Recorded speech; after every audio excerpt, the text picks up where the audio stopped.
CVK 7037. Now, this flight essentially is a cargo plane, which arrived on the 12th of March 2025. Now, no plane arrives in Ghana without a landing permit. So this plane... He has labored, he has suffered to lead his people into the land of freedom. He is the Redeemer.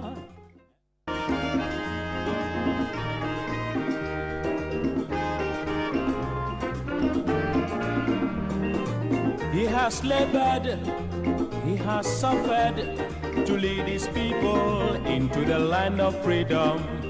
He is the Redeemer. Good morning, and thank you very much for choosing Pan-African Television. We are live from our studios here at Abelempe. We are live on, of course, your television. If you can watch us, thank you very much for your time. And we are also grateful to you if you're joining us via Facebook, Pan-African Television, or via YouTube, Pan-African Television. We are also live on radio, on Radio Gold. This morning, we're having a discussion on the press conference that was served as during the Eid holidays by Reverend Ntim Fojo. Reverend Ntim Fojo is now a ranking member of the Defense and Interior Committee of Parliament. He held a press conference alleging that there were 2 flights that landed in Ghana at a particular time. Their landing to him was suspicious, the manner in which they landed here, and the amount of time they spent in Ghana. And he says suspicious cargo was transported onto these flights, and asked for investigations into these matters. He also asked for updates on some cases that had come earlier. Well, it took some time, but he got some responses. And the response came about 2 days ago. Felix Kwachiofosu. The first response he got was immediate. That was from the President John Dramani Mahama. Says, I have noted what you said, and I have directed that the requisite investigative agencies collaborate with you to investigate the matter. After a few days, Felix Kwachiofosu, who is in charge of government communications, made a video that's in circulation. We'll just play it to you in response to what Reverend Ntim Fojo said, and said there's no truth to what he said. Reverend still insists that these are matters that must be investigated. He's gone to his committee. His committee chair has told him this is not how we operate. You don't go and put information out in the public and then come and say we should invite investigative agencies to come and brief us. No, that's not how we operate. Since you started it in a particular manner, just work with the investigative agencies and get the matter settled. If you go to his X page this morning, he's turning to the UNODC, because there are comments that are attributed to the country director for UNODC, which is turning to now. That's his new solace. And this is what he says on his X page 29 minutes ago. Just when President Mahama's spokesperson said they are not interested in investigating the matters raised, but only interested in making an example of me, the UN and International Committee have stepped in and taken keen interest in these matters of transnational crimes rearing their ugly heads in Ghana.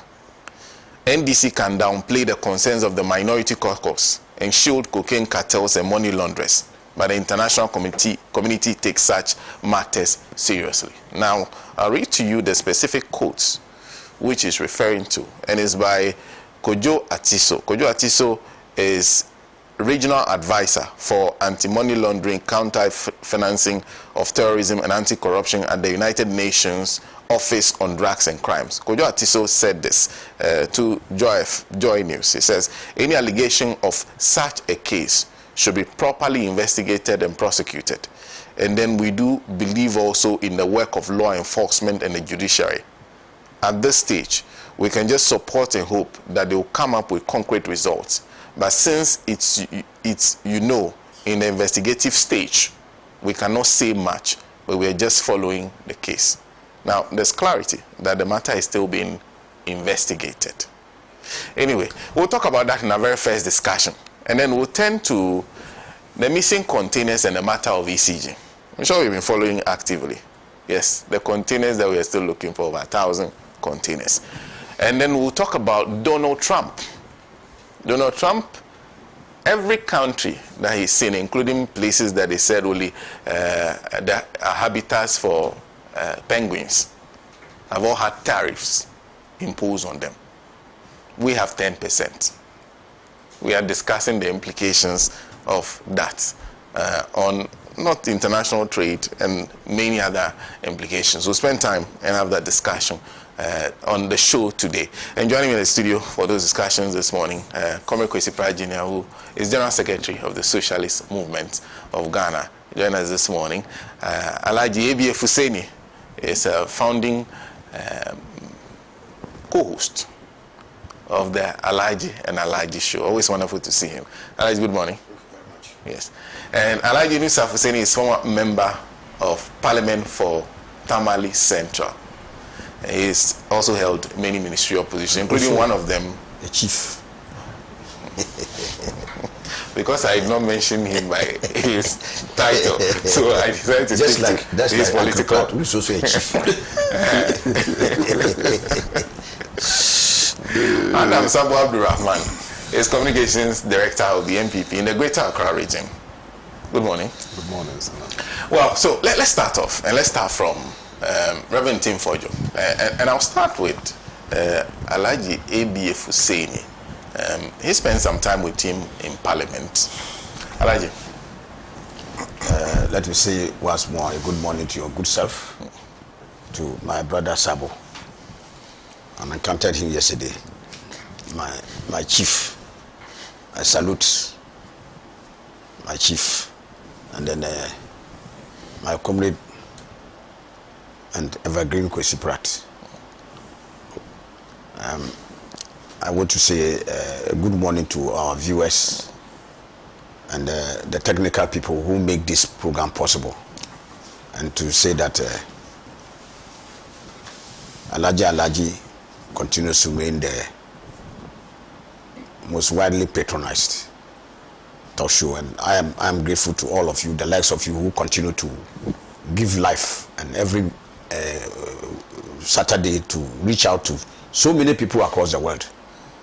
And salute your good self and Comrade Kwesi Pratt for consistently lending his time, energy and support to this program to continue to let it be what it is. On this subject matter, it's true, in my 12 years in Parliament, I've had occasions to interact very actively with Reverend Tim Fojo. I have had impressions sometimes of him as a fine gentleman, sometimes somebody who presents himself as a reverend minister, putting up a countenance that is befitting of somebody of a high moral standing. But his sojourn into the arena of politics has actually unveiled the character behind the personality. And today, without any iota of doubt, I want to question whether he really is one of the people who have been called, because I hear that the ministers of the religion are called. If I'm wrong, you people can correct me. Some invite themselves in, but I hear the genuine ones are those who are called to the mission. Because see, when you see an armed robber pontificating morals to a congregation, it will raise a lot of curiosity. Men of God are supposed to exhibit a certain high level of morality. And one of the things they are in a hurry to run away from is to engage in copious lies, fabrication of and peddling of falsehood, giving false testimony. Is in the Bible. I'm sure that I can quote.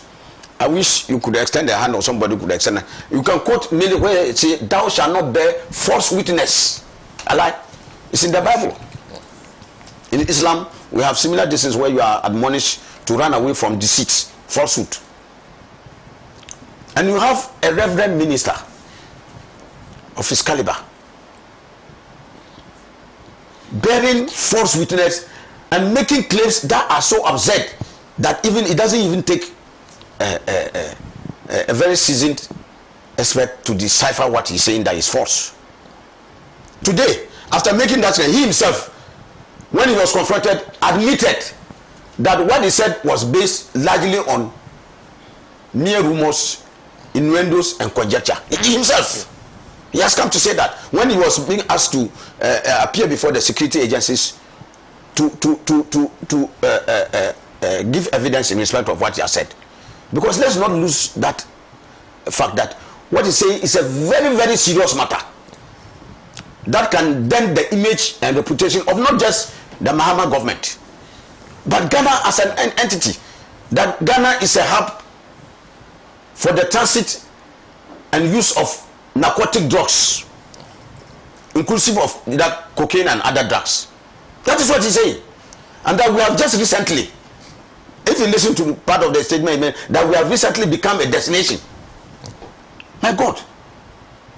Even granted without admission in the most bizarre terms, if something of that sort was ever found, even in one transaction, can you call Ghana a destination for narcotic drugs?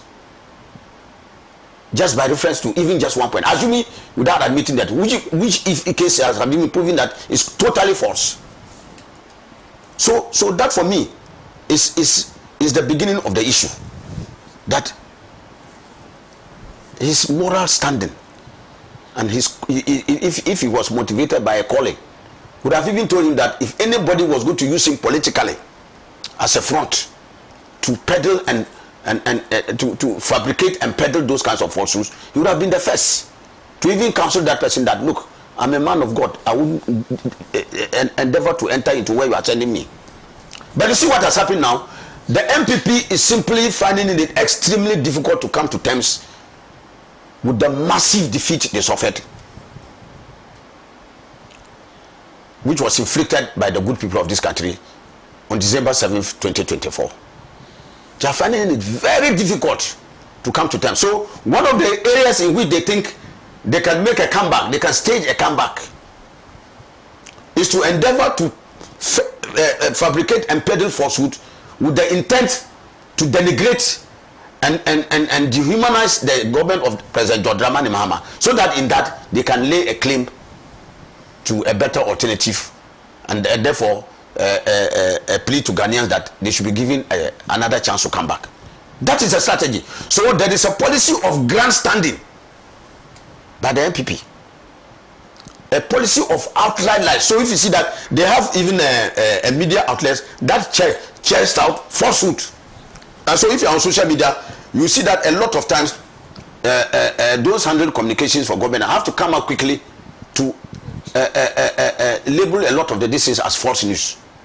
And so let me salute Ofosu Kwachi and the likes for timelessly responding to some of these mischievous and outrightly fake and bizarre publications that they make. So clearly it is coming from a certain policy, a certain position the MPP has taken. If you watch even what they do in parliament, they same grandstanding, fabricate an excuse and do some grandstanding in order to catch public attention on some of the issues, so that they will be giving the impression that they are really up to task doing the work that they are minded to do in opposition. And so for me, I did not even think the security agencies needed to wait for President Mahama's directive, because if anybody makes any allegation that hard narcotic drugs have been as a matter of deliberate policy brought into the country, and Ghana is becoming a bastion for the destination of such drugs, you don't need any political direction for the security to have even gone to pick that person, because it is important. That's why I said, let us assume without admitting that he is privy to certain information, and you as a citizen, you indicate that you are a very responsible citizen. As a responsible citizen, if you are aware that drugs and money laundering activities are going on in this country, and you are in possession of that information, it's your duty to even without prompting from anybody, to have gone to the security to make that report. And so if you don't go and you make it public, and then you are being invited, I have read somewhere that he says that nobody has extended an invitation to you. That thing was done through the leadership of his leadership in parliament. So through the minority leader Honorable Afenyomaki, that invitation has been extended to him to appear before the security agencies to provide evidence.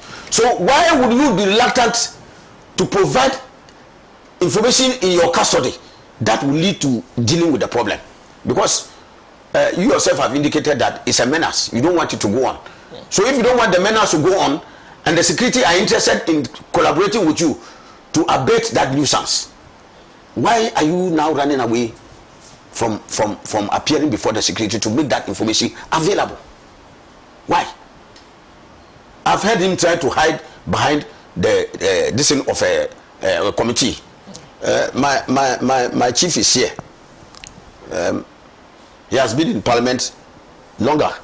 I went to meet him in parliament and he exited before me. But he will tell you that committees don't, they rarely hold press conferences. And when a committee even has to hold a press conference, it should be a decision sanctioned first by the committee. Committees are led by chairpersons. For every committee, you have a chairman.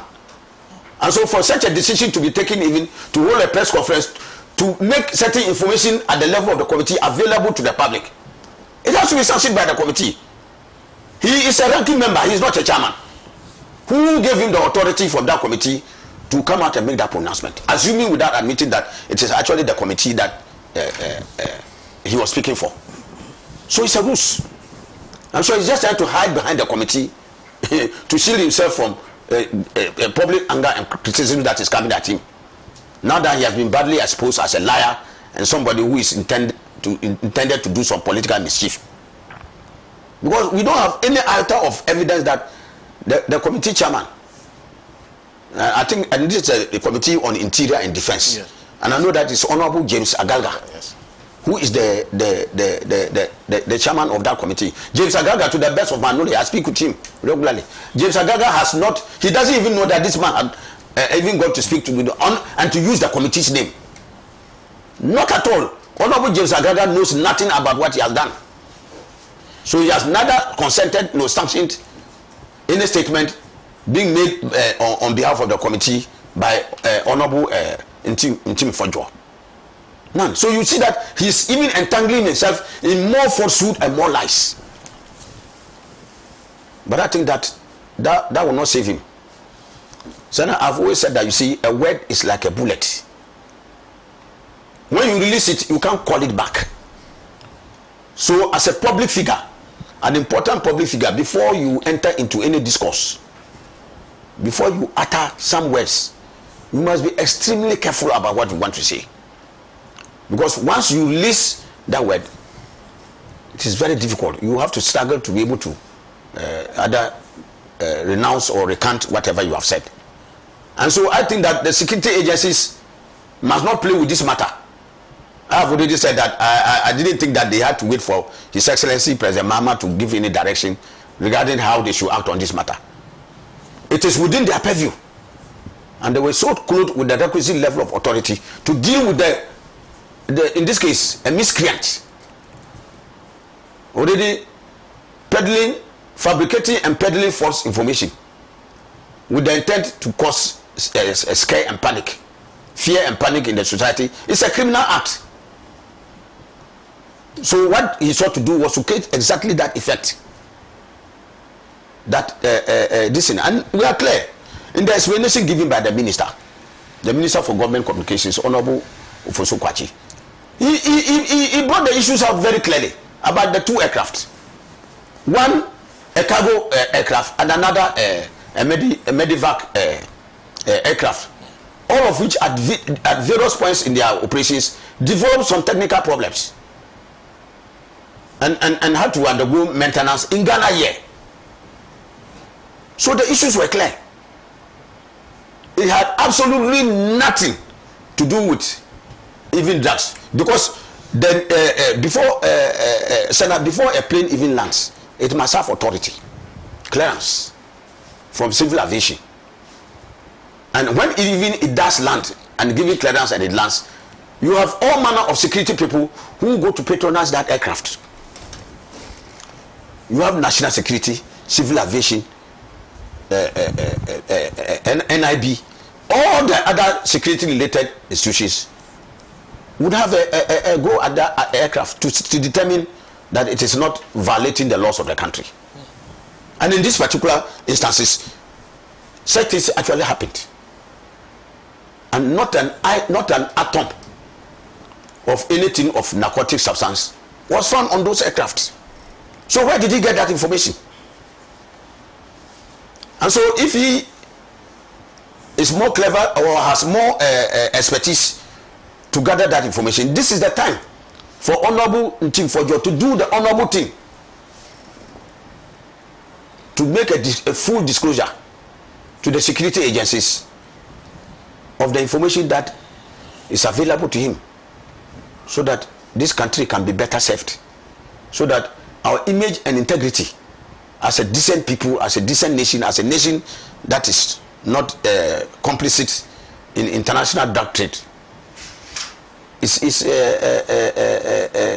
taken care of. So I, as a Ghanaian, am scandalized by his utterances that our country can be so negatively tagged.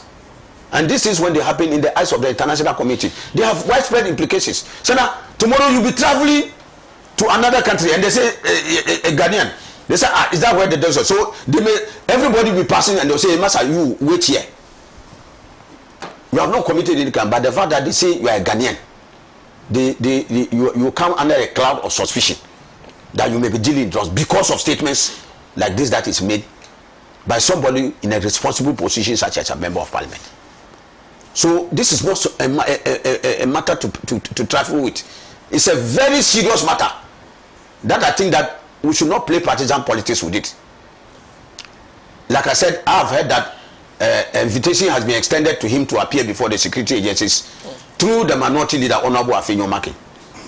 He should not play politics with this thing. He should make sure that he counsels his member to appear before the security agencies immediately, not even as soon as possible, immediately to answer. If that fails to happen, they are clothed with power of arrest. And I have already understood that Mr. Speaker has already taken steps to make sure that all MPs who are subject matters of investigation have already been excused. Mr. Speaker has already given permission for the relevant agencies to be able to contact them and have whatever discussion they want to have with them. And so if he fails to do the honorable thing and appear himself, I'm sure that the security agencies should do their work. I want to believe that, notwithstanding the privileges accorded members of parliament, and those privileges are not without limits. Their limits, they are qualified privileges.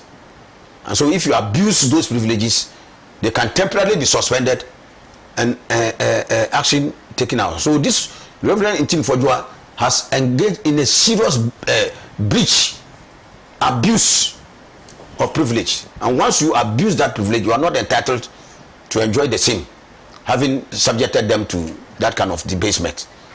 And so I think that the security agents with dispatch must endeavor to deal with this issue. The other issue I want to deal with is maybe just for the MPP in a discussion, and I've learned a lot from Uncle Kwesi Pratt. The need, when you go through such a very humiliating defeat, is to sit back and do a lot of introspection. Take a back seat. Look at what happened to you. Why did what happen to you? Especially a defeat that is so unprecedented. This is the most humiliating defeat in the annals of the Fourth Republic to be inflicted on any party and any candidate. And so now, when you trip and fall, you don't look at where you are falling, you look at where you tripped. That is where you draw useful lessons. the MPP had embarked on a plethora of empty promises, utopian promises and lies from 2016 until the people inflicted that punishment, had enough of them and inflicted that punishment and told them that they are no longer interested in their lies. So no sooner have you received this punishment and you are fabricating a new set of lies and falsehood again. What do you take the Ghanaian people for? And so if their current bid to stage a comeback is anchored on the campaign of lies, disinformation and misinformation, I'm sure the better thing, because now Ghanaians have had a full measure of who they are. And I believe that Ghanaians will not just swallow hook, line and sinker like they did in 2016 and pandit to their submission.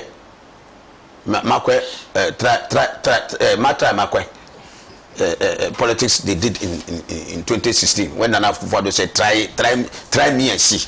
Ghanaians have tried them now and they have a full measure of who they are. So they know their weight. It is the rattlesnake who said that he didn't know the weight of a bag of maize until somebody who carried it stepped on him and he felt the full weight. So Ghanaians now, MPP have stepped on us and Ghanaians have a full measure of the weight of the MPP and they know who they are. They will never again buy into such campaign of lies and falsehood that they have fabricated and peddled. So they should eat humble pie and work. Yes, I know that as opposition they have a duty to hold the feet of government to the fire of accountability. That's perfect.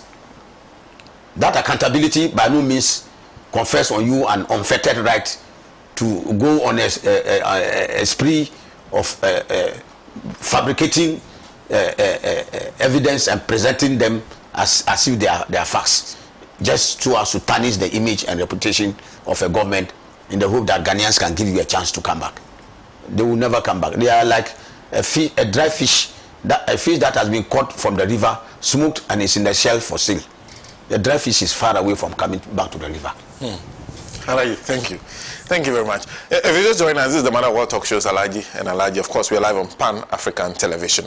Let me bring in the man to my left. Good morning. Good morning, Sena. Sena, today, I don't know, you put me in a very difficult situation. Alhaji Yunus Sena happens to be, in fact, in Dagbani, I would have said he's my direct brother. He happens to be my cousin. Yes. And Uncle Kosiprat, for him, I think he used to come to our brother, Dr. Eli, a lot. So that's where, whilst I was in secondary school, I was always with him. And now for my big brother, yesterday we just met and he brought us back again. So today you can see the kind of situation that you've put me in.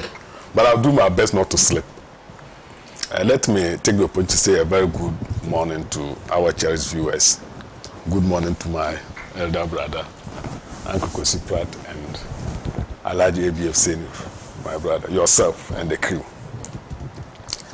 And then also to say Bakara Sallah to our cherished viewers. I believe after the Salah, this is the first time I'm appearing on this show. And then also hope that all the prayers that we prayed during the Laylatul Qadr, may Allah subhanahu wa ta'ala accept our prayers and then give us our heart desires. Well, with regards to the two flights that entered the country, I have a very big problem with these things. Although I am not that familiar with the aviation activities, but nonetheless, as a Ghanaian, and of course, with the little that I know in transport system and security issues, I think there are certain questions that need to be asked, and then also answers be provided, so that it can clear off the cobwebs that we are all having problems with. In the first place, let me just do some small rebuttals here. I think it is premature for us to start calling him names and even say he's a liar and this and this and this and this, because this is an information that he has also brought out, and then we are yet to get a counter information with evidence to actually prove him wrong. That indeed the flight that entered this country was not carrying drugs. And I'm told that there's a history of those who, flights. I mean, dealing with drugs and other things. And even the circumstances under which the 2 flights were found on our tarmac, I mean, it leaves a lot of questions to be asked. Because I don't know that they landed on emergency distance. That's a technical problem. Yeah. Well, maybe there are some potholes within our zone, that when they hit that pothole, then they develop that problem and then forced to land in Ghana. Because the 2 flights all at the same time, and they all develop technical distance. And I don't know, that's why I say I don't know the operations there. I think if something is going to happen, I know when a flight is taken off from Tamale to Accra, they will communicate to Accra that they have taken off and they are coming to Accra, so that Accra will prepare for their arrival. So definitely their intended, destination, they will have been in constant communication with them. So I think one of the facts that needs to be checked is they should also try to find out whether indeed when they took off from their original destination, there was a communique to where they were actually going. And when this fault developed to, whether they again communicated to them that this is the problem that they have, and for that matter, they are forced landing in Ghana. Because I know for Ghana, they will communicate to Ghana that, of course, this is what has happened, and they are found within this territory, and so they will be asking for permission to land to solve their problem. But definitely we have been communicating to their intended destination. So those facts needs to be checked and see whether indeed these communications were done. You see, the second rebuttal that I want to also look at is that he was invited. And in my brother's submission, he also made it clear that he was invited through the minority leader. Yeah. But it is in the public domain that he has been invited and he has refused to come. Just this morning that I've even realized that he was not even personally invited. And maybe all that he could have heard is what we are also hearing in the news, that he has been invited and the rest. And of course, knowing the law and the rest, he will still wait till an invitation is extended to him. Quite apart from that, you cannot get him anywhere saying that he was speaking on behalf of the committee, but that the views that he expressed out there were the views of the committee. Is that not? That is what transpired in the committee. And of course, I believe they also have minutes and the rest. So the minutes can also be cross-checked through that to see whether indeed issue of this nature arose, and of course they discuss it to what extent, whatever. Not necessarily depending on the chairman. Never discussed. But they said they never discussed any. Of course, that's the chairman. Yeah. Of course, that's the chairman. Maybe he might take a partisan view. All the other board members, they'll need all of that. That's what I say. I'm not even mentioning the chairman. I'm saying that the minute. They should go through the minute and see what the content of the minute. Not even listening to the chairman. Because, of course, I'm also the chairman and it is an issue of NDC. Do you want me to come out and support the NDC issue? This is what is actually taking us back as a country. Sometimes the political decision is too much, even at the expense of the country. When indeed, if you had spoken the truth, it would have saved all of us some, cities, or even, let me say, some face this thing. So it is not a question of contacting the chairman, but just getting the minute to go through it and see whether there was an item of that nature discussed and to what extent. Then I believe that's where we can also conclude and say that maybe what he's saying it from his own distance and what have you. So, Sena, for me, I strongly believe that there is no smoke without fire. And then, and Team 4G2, whether there's a history of him peddling falsehood. Besides this particular issue, is there an instance where he ever came out to say something to that they checked or they tried to follow, and then they realized that what he said is not true? You see, so if somebody of this caliber comes out to say something, I think there's a need for us to dig further, because we've never found him in such a situation, and it's not somebody who we know to be saying things that are not factual and the rest. Today that he's saying something that we are finding difficult to digest, we need to take our time and then find out. And then maybe if you take off the political lens, we can see things clearly. And then I may begin to give it the meaning that it desires. But if you say that because he's a member of the New Patriotic Party, and as a result of the huge defeats that way, and even sometimes I don't know why the NDC keep on saying that they defeated us so hugely and what is the difference between what they had in 2020 and what they had this time around? It's just our people who didn't come out to vote. Did they get any number different from what they had in 2020? We beat them with that number. It's not the same number that they had. It's just that our people, it's the vote on our side that declined. It's not that they have some other vote somewhere. The same number that came to vote for them. So sometimes it's just that, of course, that's a design that God wants to teach us a lesson. And of course, as a Muslim, I think for us, it's a blessing. Whatever happens to you as a person or as a nation, see it as a blessing. God will never in any way, put you in a difficult situation. Anything that you find yourself, he's preparing you for something bigger. And I strongly believe that as a nation, God is preparing us for something bigger. And that is why this thing happened the way it happened.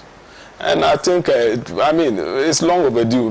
The Ghanaians gave you 3 months honeymoon. We've gone beyond the 3 months. Now we should stop the propaganda and then come and then face realities. And then let Ghanaians know exactly. Of course, it's the Ghanaians who voted for, and Ghanaians also want to know the presence of those 2 flights, why they were in Ghana. You are saying that technical design. Of course, that's where you can be somebody like me. If you say in aviation, you say technical design, what do I know about their technicalities and the rest? But I believe if you bring it further down, digest it, let us understand that, of course, they were carrying this particular, number of goods to this particular place, and this engine fault developed, and they had to force land in Ghana. And before even you do that as a matter of aviation, these are the things that you're supposed to do and the rest of it. And we have made them go through all those things. And because we also, of course, we can also think that maybe what they are telling us that they are carrying is not what they are carrying. So our security system also had to also check and make sure that these people are not telling that lies. Because if my car, I know my car very well. Right now, I can just go out and develop a fault with intentionally develop a fault for the car.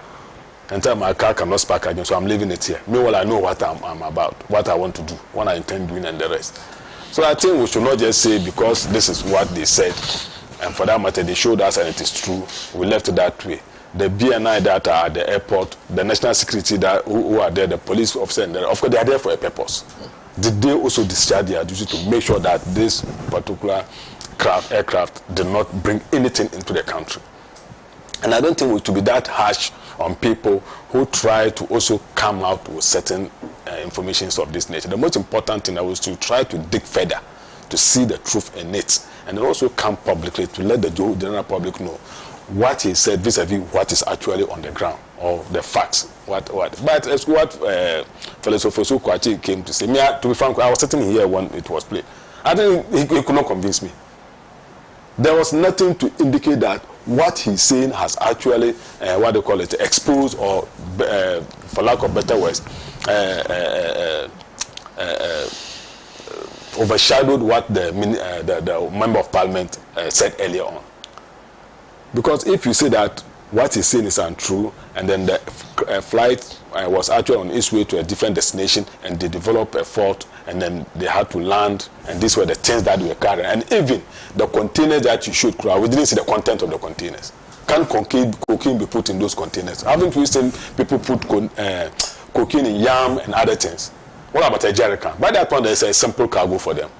Did we even see the content of what was in there? Me as an ordinary person, I don't know what the container, I don't know what is in it.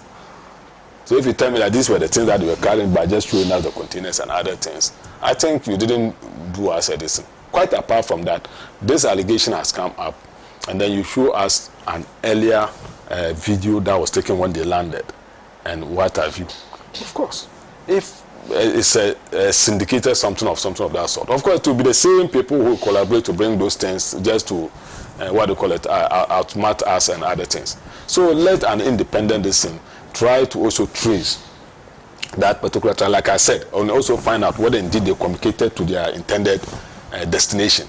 and if all these facts are checked, then maybe further security measures can also be put in place. I'm not a security expert, but I believe the security reason they know what to do in matters of this nature. But if you say you have initiated an investigative body, who are those involved in this investigation? Who are those involved? And who do they answer to? So you see, that's what I'm saying. I have always been saying it. Until certain institutions in this country will take them out of the politics.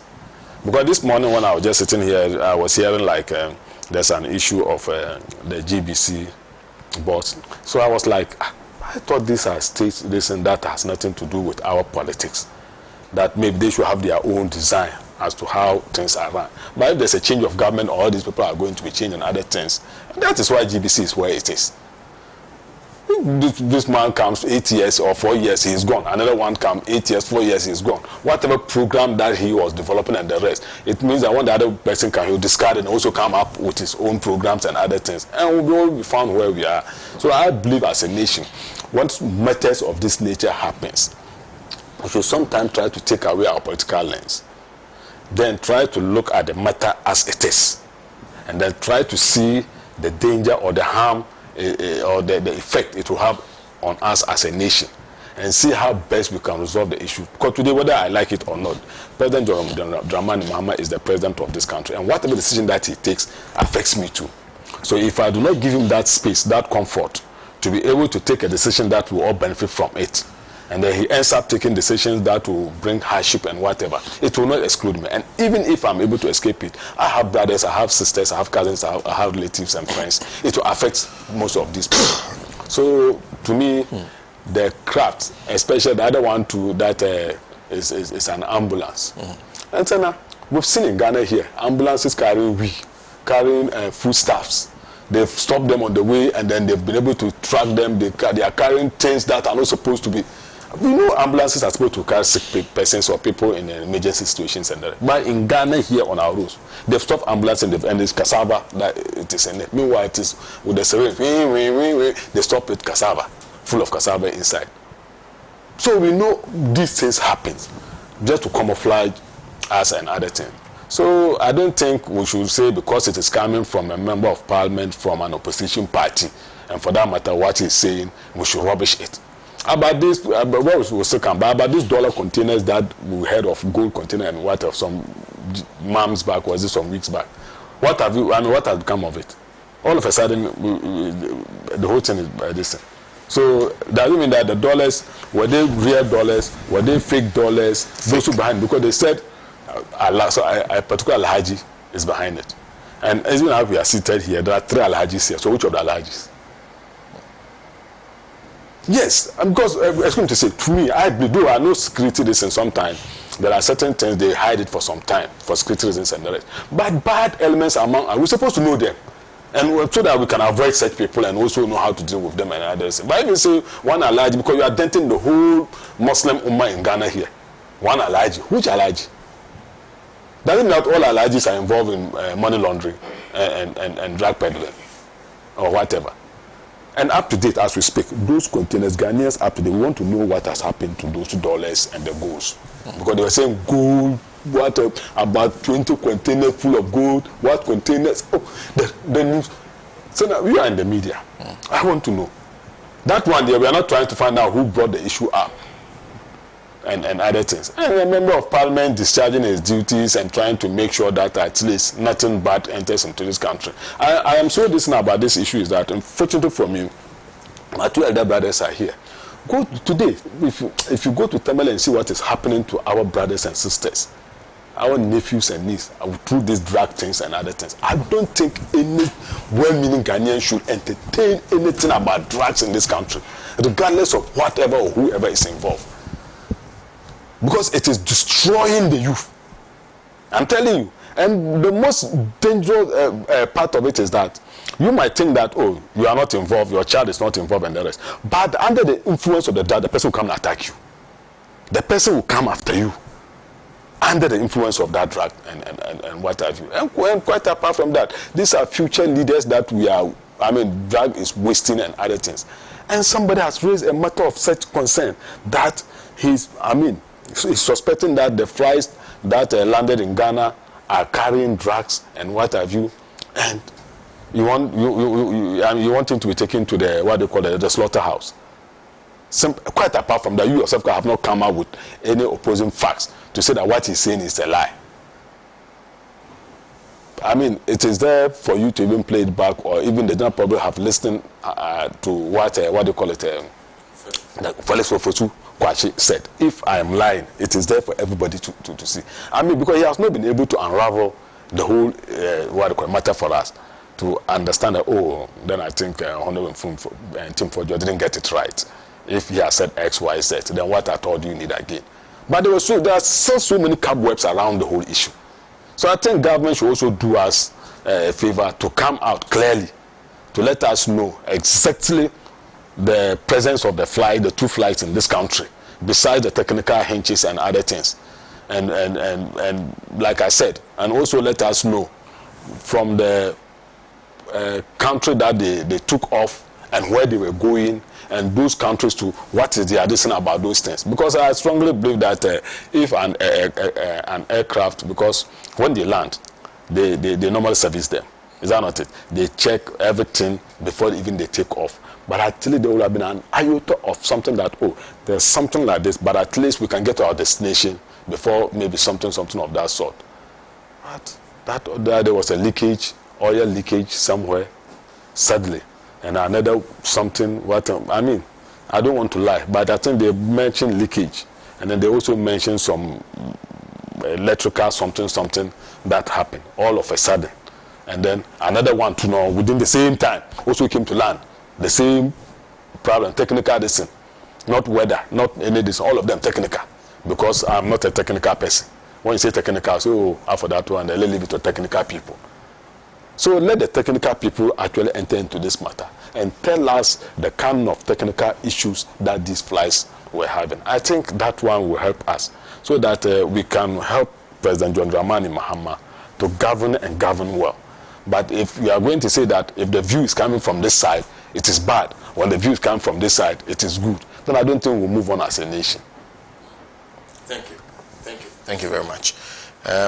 Well, before I read your comments that you're sending to us via Facebook, let me jump to Alhaji Nusaftin. Alhaji, good morning. Good morning. And good morning, Sena. Sawo, good morning. Good morning. We share the same common ancestor. And for Alhaji A.B. Sena, his father, Duhana, clearly was my father as well. His father and my father used to share boundaries on the farm. And then when his father was alive, if you entered his palace, you will not see AB's picture, you will see my picture. He considers me more as a son than ABF said. So, yeah, so for my brother Kosifrat, the reason why I'm here is because of him. Because of him. I mean, I said I won't be I haven't gone into retirement, I will rest. But obviously, he says I can't rest. And he's not only leaving me. Any information he has that will advance the cause of this country, he sends it to me to read. And so I owe him a duty to be here.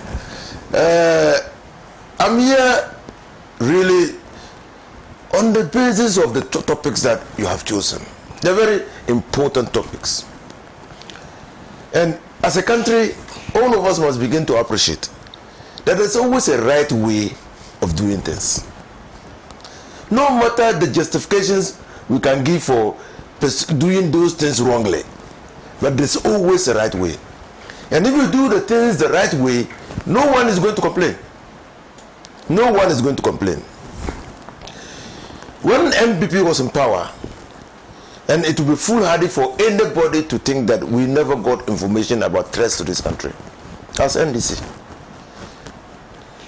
But our names were never mentioned. That we had said we were holding press conferences to say that this was happening. Because we knew that the person put in charge of national security was Kan Dapa. And so if we live here and call Kan Dapa and ask them whether they had been threats facing this country, and Inus of Sena has relayed what he heard about those threats to him. That's how we develop a country. Because we are united in our identity as Ghanaians. And what is killing us in Ghana is excessive partisan politics. And so when somebody does something wrong, we're not prepared to condemn that person. We want to justify it. I think that we should move, and in the next few days, you will see reports from credible organizations say that why we are retrogressing in our democracy is because of excessive partisan politics. We'll come to it. For instance, the ECG. Why all of us are blaming each other and not talking about the over $400 million. Nobody's talking about that money. But who did what and who did what? That's what we are doing to ourselves. And it is the same thing like the aircraft thing. Ghana has a stance against illicit drug trade. When you go back to Rawlins, you come to Kufuor, you remember the Vacais case? Vacais, the Venezuelans. They were arrested during the time of Kufuor. You remember the Amwatin's case? Eric Amwatin. He had to remove him from parliament. You remember the MV Benjamin? That should tell us that we don't tolerate. Just recently, $350 million worth of narcotic drugs, cocaine, was intercepted by the security. You think the security just got up and had the information? Or they were randomly searching vehicles? You think that's what happened? No, Sabo. Kalalan, no. A dutiful and respected citizen of this country thought that it was wrong for somebody to be continuing to engage in illicit drug. And even though the drugs, the $350 million worth of cocaine was hidden under trees of sand, the intelligence agencies got it. Not that they went for soothsaying, but a responsible citizen decided to trigger the right channels to intercept the drug. That is all that we are talking about when we say that Intifojo did not do well. You don't fight crime by holding press conferences.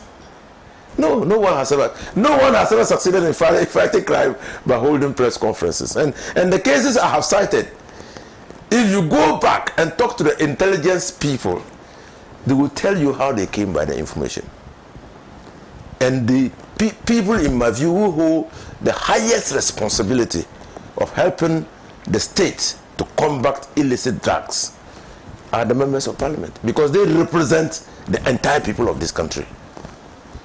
All of us should have been sitting in parliament, but just the sheer enormity of the logistics that will be required for all of us to be taking decisions concerning us, we decided that we will petition this country into constituencies and elect one person to represent the constituency. So if a member of parliament comes into information, which information will secure the welfare, the interests, and benefit his constituents, he has a duty to pass on the information to the relevant authorities. That is what we are asking for. But in my view, it smacks of irresponsibility to put information in public and ask the investigative authorities to go search for this thing. I mean, if at the time that even that information was put in the public domain, the aircrafts were not even one of the aircrafts had even left the country at the time that the information was given. Two, I also think that when you make such an allegation and convinced that the allegation is true, you must, as a responsible citizen of this country, collaborate with the investigative authorities to establish the veracity of the claim. Maybe, Sabo, just assuming, because he doesn't work at the airport, not so. So we are entitled to assume that he also came by the information, because he doesn't work at the airport. So who passed the information to him? How did he come by the information?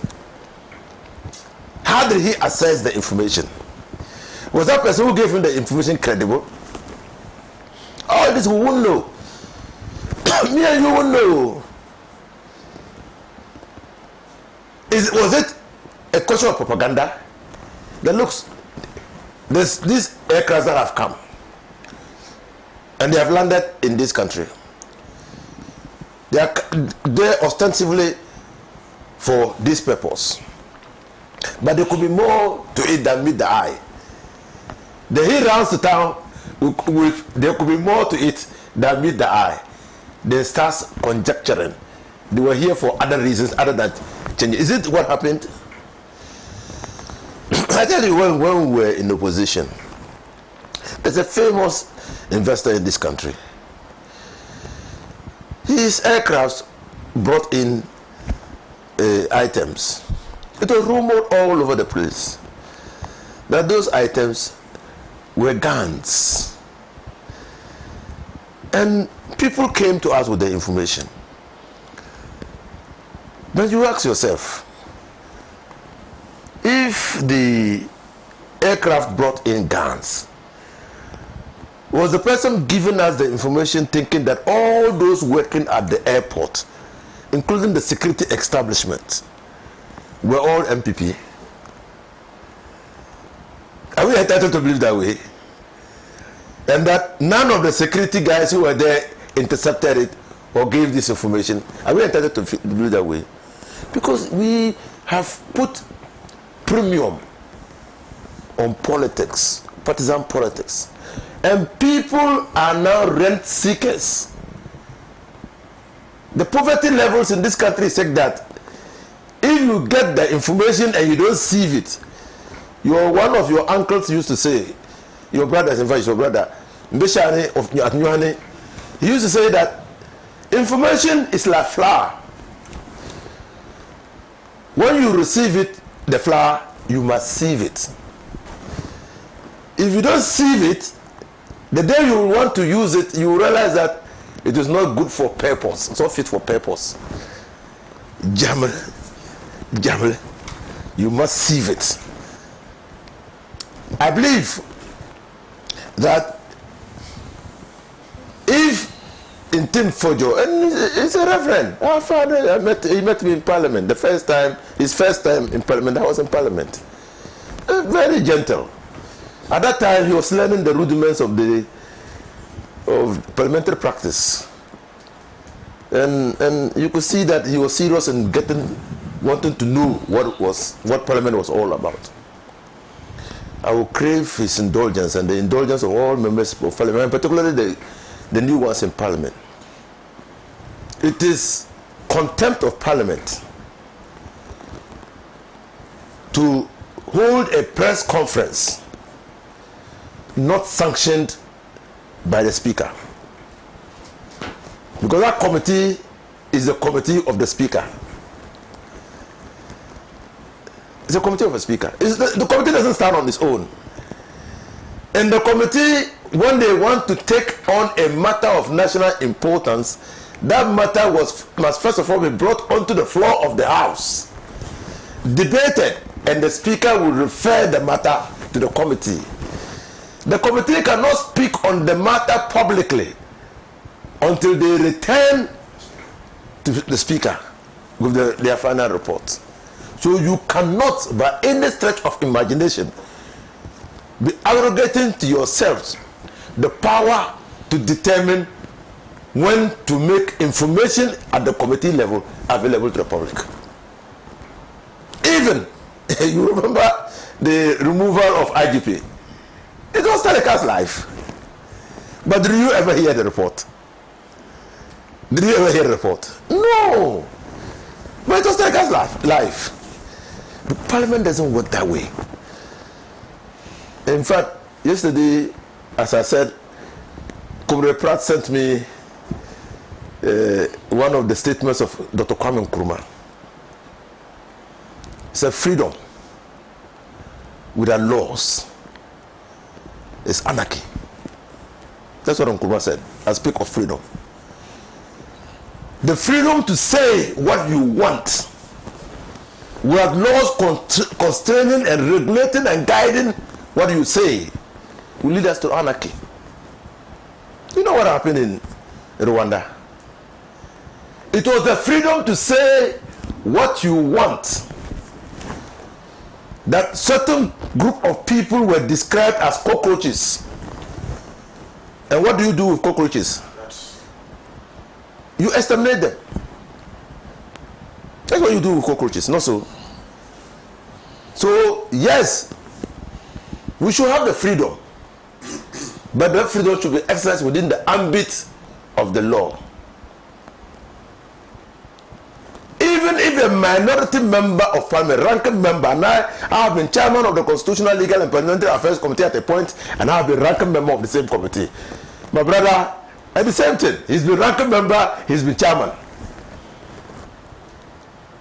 Even if a committee meets and the general consensus has been captured in the report, and the minority members of the committee decide that they have a different view or position on the matter, that minority view, you can't say it outside. It must reflect in that report, and that report, when it is presented to Parliament, then it is now made public for all of us to hear. But at that point, the worst you can do is to say that we have disagreed with certain portions of the report, but you can't say which portions. That's why when you look at the new standing orders, there's a penalty in the new standing orders for bringing to the public matters in Parliament that have not yet been subject to parliamentary debate and discussion. So that is where I find the Anti-Imperialist defense, as speaking as ranking member, quite worrisome. His conduct, behavior, and the way he approaches things must be consistent with the standing orders that regulates the conduct of members of parliament. Because when you don't do that, and you know, when we're in parliament, it is precisely because of this that the Parliamentary Ethics Committee was established.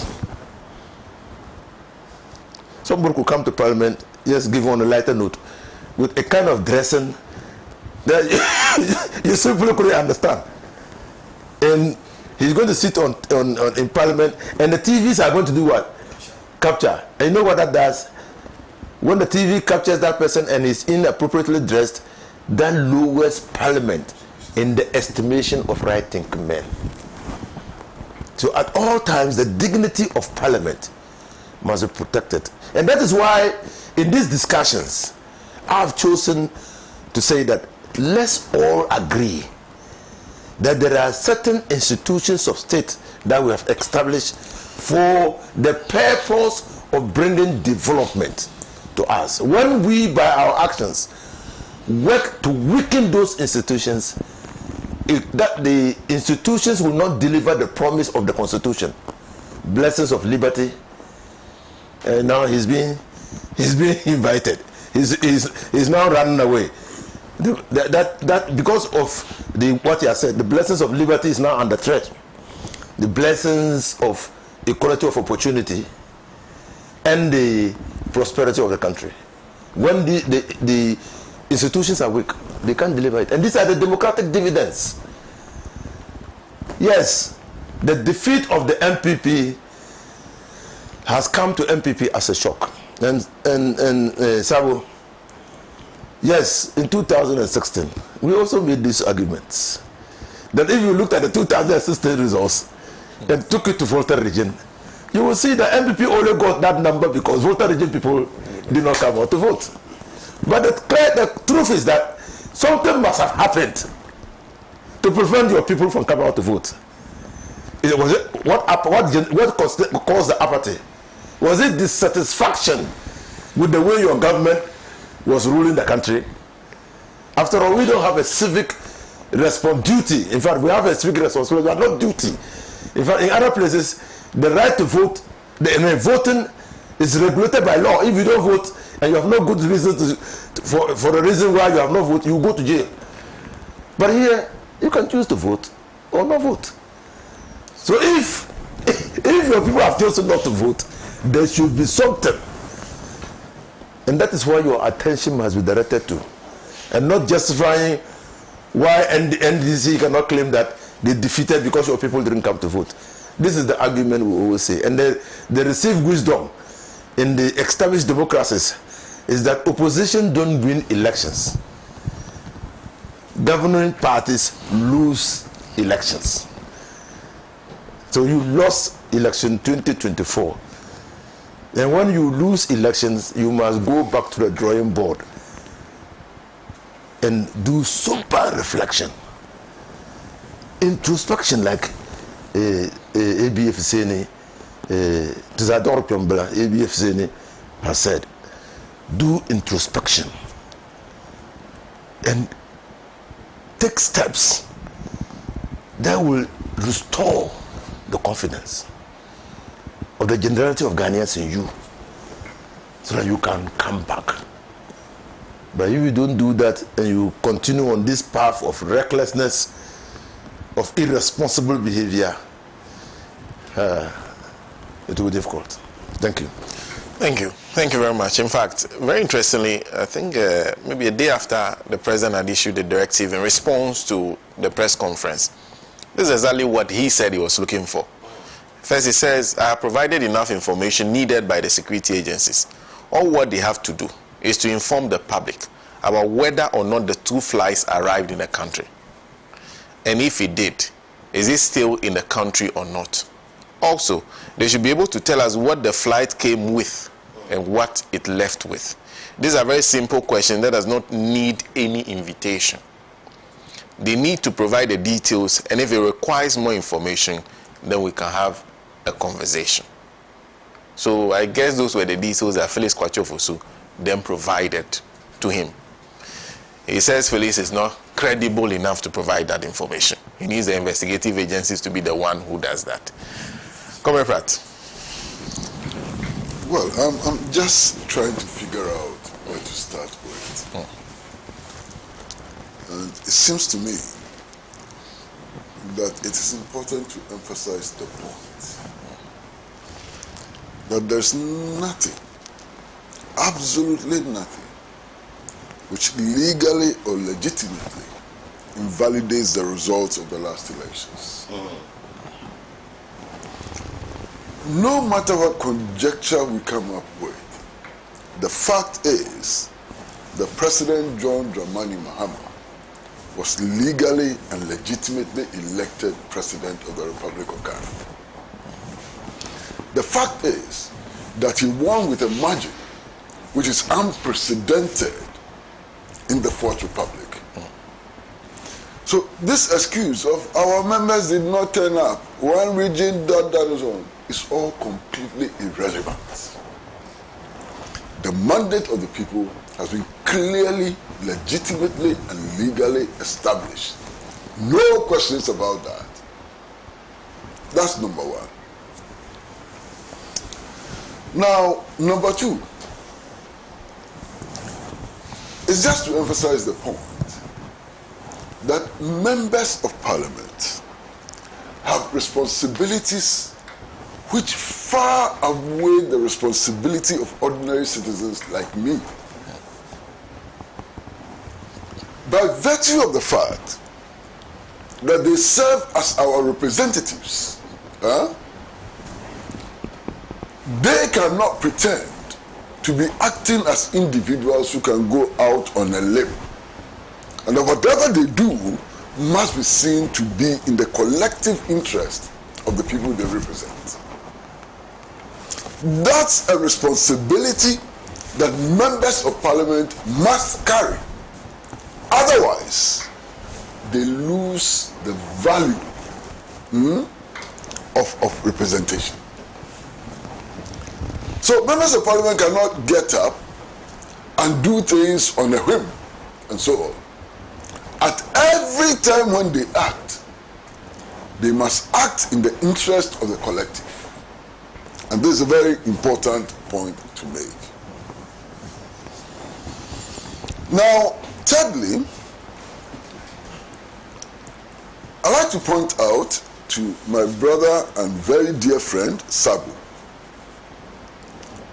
that it seems to me that he doesn't know what is being discussed. And it's clear. At no time has there been a suggestion that these planes crash landed in Ghana or that they landed as emergency flights. No time. Indeed, the evidence now available in the public is that they sought permission to land, prior permission to land. So there was no emergency. You understand? Now, having listened to my brother very closely and so on, his whole submission is premised on the fact that these planes landed in an emergency situation. It's based on what? He didn't say that. Please. That's why I kept saying technical. Please read it for him. Yes. Read the statement for him. He actually went to the extent of quoting the references of the permission, prior permission granted to the aircrafts. So there was no emergency situation. Okay. Now, it is also important to point out that these aircraft did not land here for repairs. They didn't land here for repairs. And they did not originate, the flight did not originate from Spain. One of the flights actually originated from Rwanda. Is it Rwanda? Yes. Rwanda, from Luanda in Angola. And the reason why the flight came here was to meet a certification requirement. The EU has a rule which says that if planes must land in the European Union countries, they need to be certified. Now, in Angola, they do not have the capacity for that certification. And that is why the aircraft flew to Accra in order to obtain the certification which enables it to land in the EU country. So let's get the facts clear. Okay. Now, the other thing which is important for me is that having watched the video which was released by the presidency through Felix Ofosu-Kwakye, you could see from the video that all the standard requirements were met. All the standard requirements were met. In fact, it seems to me watching the video that inspection is even filmed. That filming that was released to the public could not have been done as an afterthought because by that time the planes had left. So it is reasonable to assume that it is part of the standard procedure.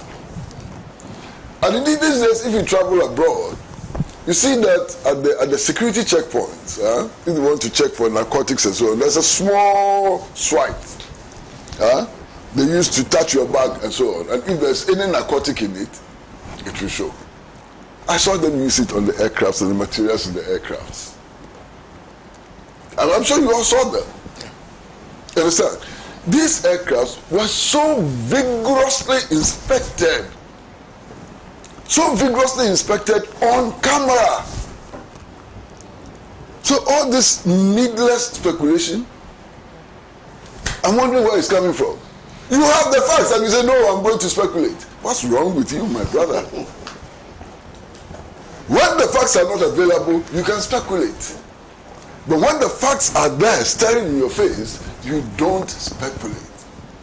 You analyze the facts. And so far, I don't see any analysis of facts, but empty speculation, just intended to cast doubt. You understand? Oh, yeah. Anti-Imperialist could be right, because 20 years ago, an ambulance was caught somewhere in Sogakope carrying marijuana. What? Is that a level of analysis? So in that case, every ambulance you see anywhere in the world or anywhere in the country must be carrying drugs. What kind of assumption is that? Clearly, my goodness, what kind of assumption is that? I don't know where it's coming from. To be quite honest with you, I don't know where it is coming from. Now, you see,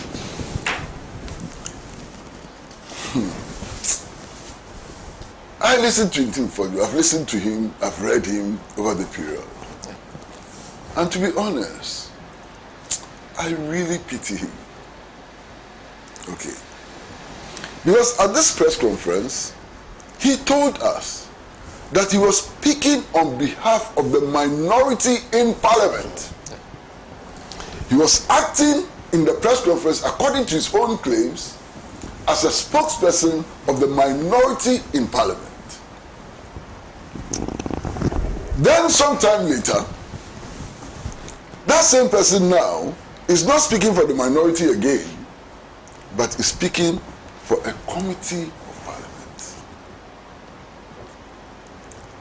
So he doesn't even know who he's speaking for. Is he speaking for the minority or is he speaking for a committee of Parliament?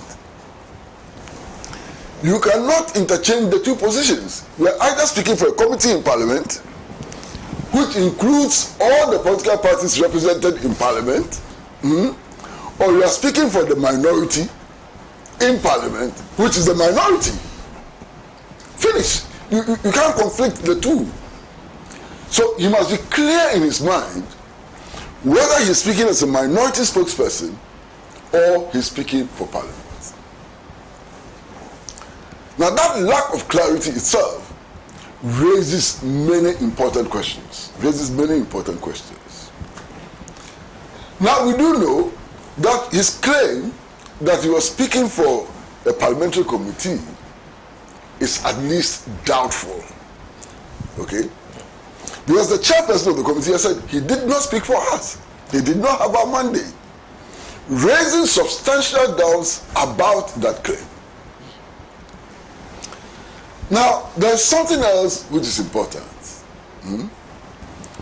If you listen closely to his press conference,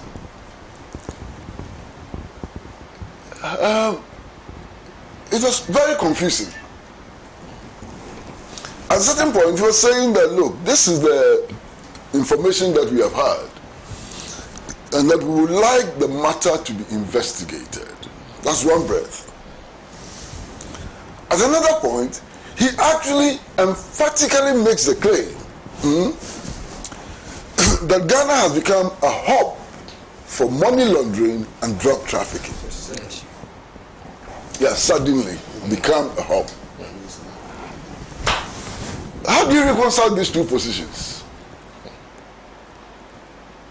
Is it a case that he has heard rumors, unverified rumors, that he wants the state security agencies to investigate?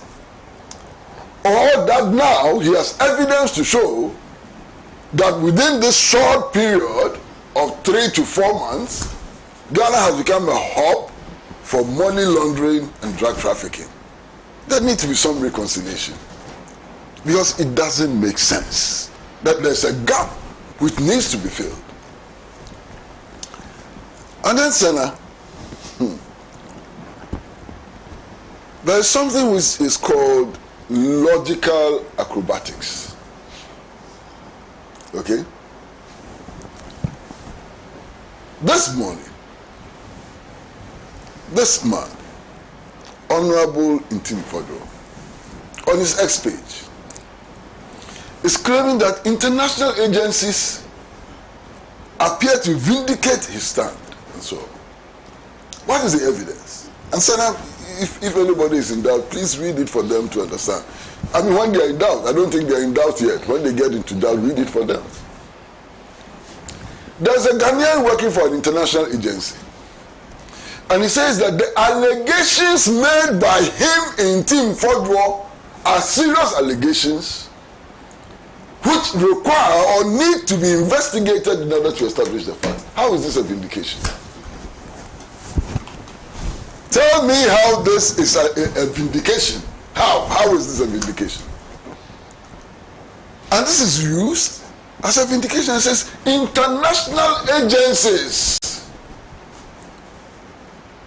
are confirming what I've said.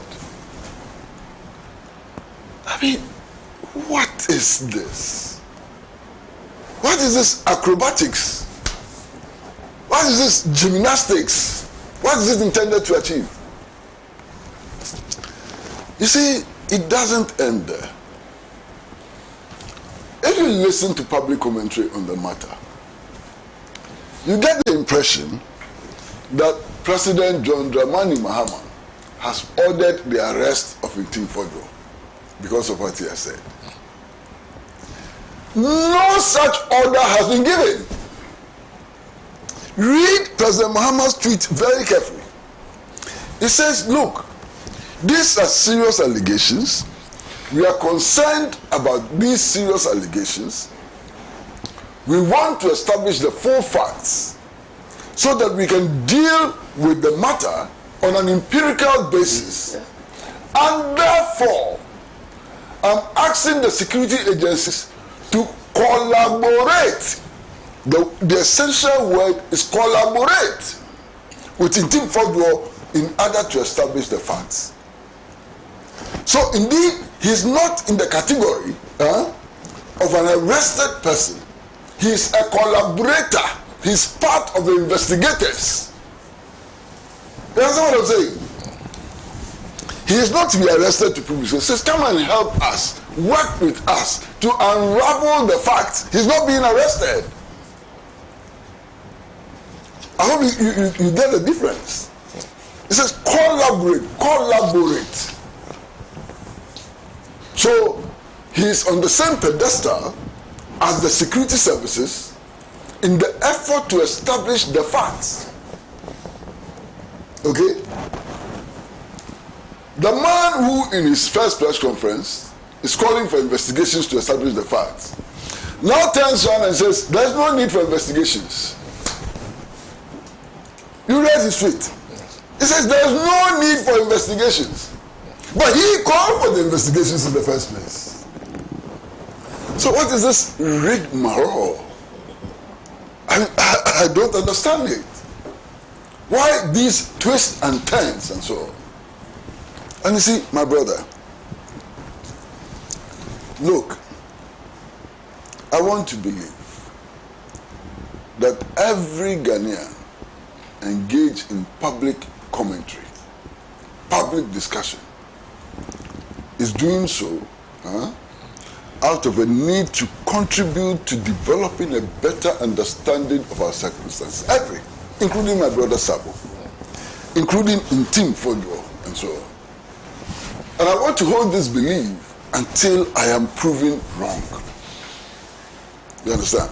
Because if you don't do that, ab initio will interfere with people's rights to express themselves and so on. So the first point of call is that every Ghanaian has a right of free expression. And every Ghanaian who is speaking about everything is exercising that right until that right is abused. That is the way I want to look at things.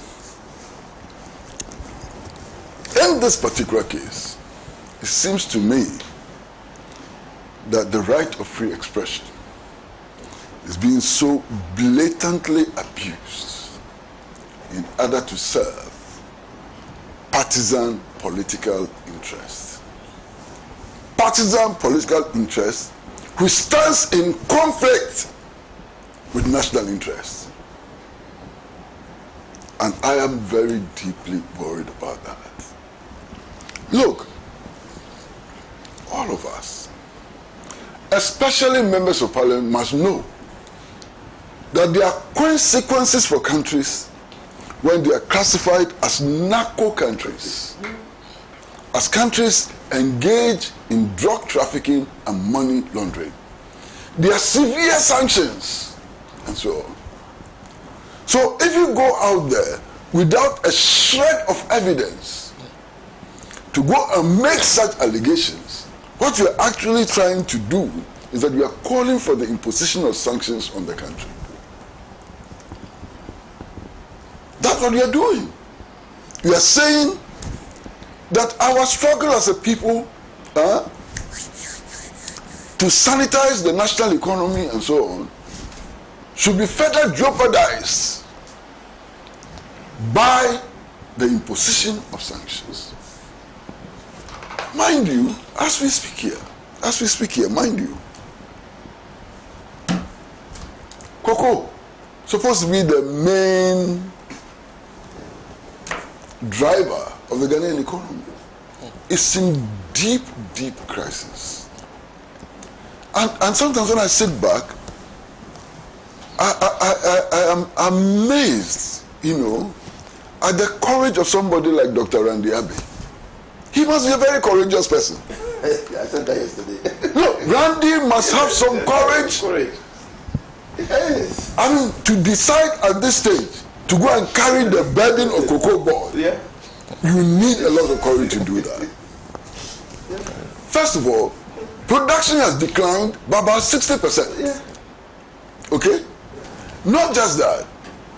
This is the second year in which we cannot even borrow money to buy cocoa from the farmers. This is the industry in which local buying companies have collapsed. Licensed buying companies now are predominantly foreign owned and so on. This is the crisis that Randy has gone and put on his head, or they have put on Randy's head. Oh, yes. 53 billion is how much is owed by cocoa board and so on. Now, in the midst of this Herculean problem, and this is not all, I mean, I've always repeated this figure of us needing 120% of total national revenue in order to be able to finance three line items: debt servicing, debt repayment, and public sector emoluments.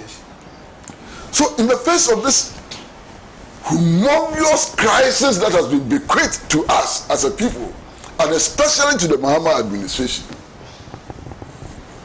it is a height of recklessness for anybody to peddle rumor which may lead to the exacerbation of the national problem, especially when that is done in anticipation of the fact that it will erode public confidence in the governing party and lead to a victory for the defeated party.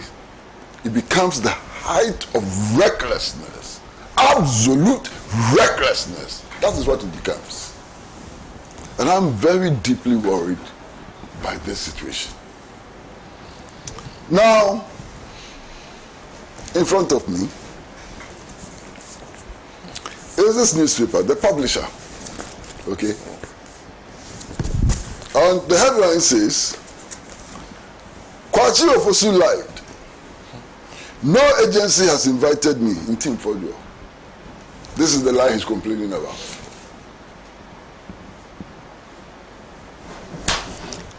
Agency has invited you, agency has not invited you. What is the damage that, suppose that if we agree that Patrick Kosi lied, he lied, yes, he lied. This lie, what damage does it do to Ghana? Compared to the lie that in a very short period, suddenly, all of a sudden, whatever, Ghana has become a narco state. Which of them is damaging? I mean, look, let's stop this. Let's stop this. I was going to use a certain word, but I have advised myself Because 3 weeks ago, I used the same word and it was completely misunderstood. But look, we are coming to the point where things must be called their right names. If something is reckless, we must say that it is reckless. If something is foolish, we have to be able to say that it is foolish. If something makes no sense at all, we have to be able to say that, look, it doesn't make sense. So we have come to the point where our nation is in crisis. And one of the ways of getting out of this crisis is to be candid with ourselves. Of course, let's show ourselves respect. Let's respect each other and so on. But respecting each other does not mean that we should be burying things under the carpet and we should refuse to be candid with ourselves. You see, my brother, and on the line of being candid with ourselves and so on, let me say something very, you know, I want to say something, my brother, I want to say something very seriously. Look, the Mahama administration has been in office for more than 3 months. Listen to me carefully. It has been in office for more than 3 months. Actually, the third month will be Monday. Just entered the third month. Yeah. 7th January. It will be 3 months on Monday. 7th April, that's 3 months. What is today's date? Today is what? Today is 5th. 5th, we are not even 7th. Oh, okay. 7th will be 3 months. Alhaji, you are right. You are counting days. Well, it's So it's in the 3rd month. So it's in the 3rd month, but not So more the than 3 months. Mahama administration is 3 months. it's 3 months. 3rd. Yeah, that's correct. That is no excuse for keeping anybody in office who has fallen out of line. If you fall out of line the first day, the second day, you must show the exit. This government has a huge opportunity to reset the country. And you can't reset the country with some of the ministers I'm seeing today. My brother, I'm serious. You can't reset this country with some of the ministers I'm seeing today. This government came to power partly as a result to mass opposition to reckless public spending, especially with regards to the National Theatre, the National Cathedral. Listen to me very carefully. So if you appoint a minister who in less than 3 months, I thought it was more than 3 months, but in less than 3 months, looks us in the face and says that we are going to rebuild the national, we are going to build the National Cathedral, and that those who oppose it will face them. Face who? We are going to face those who elected you into power. Who said that? I'm surprised that you don't know. That minister must be shown the exit now. He's not fit to be in office. You see, and if the government is able to take such measures, then the viciousness and malicious propaganda of the opposition would not be able to stand. But when government is not able to take a firm stand on these issues and discipline its people and so on, then it provides ground for malicious propaganda and so on. Master, I finished. You are surprised? No, I haven't heard this. Hey, who can have courage to say that? Hey. Well, a few comments, then we'll move on to the next discussion. Let's Abbas Amogobo in Offenso says, Sena, this drug trafficking allegation by the MPP is a way to dent the image of this NDC government, but they will fail. This Mahama NDC government is focused on resetting the Ghana they destroyed. Hope is coming, and the MPP party will be a thing of the past. That's coming from Abbas Amogobo in Offenso. There's Kofi Kwache, who says, Sena Ahmed is a reputable international air ambulance service company with years of medical evacuations all over the world. and that not to say they cannot do any wrong. I think Airmed have issued a statement vehemently denying the allegations that their aircraft was used to convey illicit drugs or any illegal goods. I won't be surprised if Airmed pursue this matter. The MPP keep distorting what Felix Kwachiofosu said in his press release. He never said those two aircraft landed because they developed a technical fault. Both aircraft landed in Ghana for a specific purpose. Thank you. Kofi Kwache. There's a Koblavi Mpokwase magazine says Interior Minister is deporting Chinese national doing galamsey back to China. What punishment is being given to the Ghanaians who import the Chinese to Ghana? Okay, that's another matter. I don't know how you import Chinese. Koblavi, very interesting choice of words. There's also Papa Bisiu says Reverend Tim Fojo must be arrested and prosecuted for peddling falsehood. That's MPP's trademark, and he has to be stopped. Period. On the flip side, on containers, auctioning containers packed with new electrical materials of ECG because of demurrage, I just can't think far. Because all two, GPH and ECG at least, somehow have government control, and you auction them because of delay in payments. How? This is really laughable, pa. It was good to change that corrupt MPP government for the reset agenda. All actors must be arrested and prosecuted. Papa Bisiu sent that from Accra. Thank you. Alhaji Hamza in Pig Farm is also saying, good morning. I totally agree with the minister of Interior, Honorable Muntaka, directing the AGP to ask a matter of emergency transfer or regional. Okay, I think they are talking about Galamsey.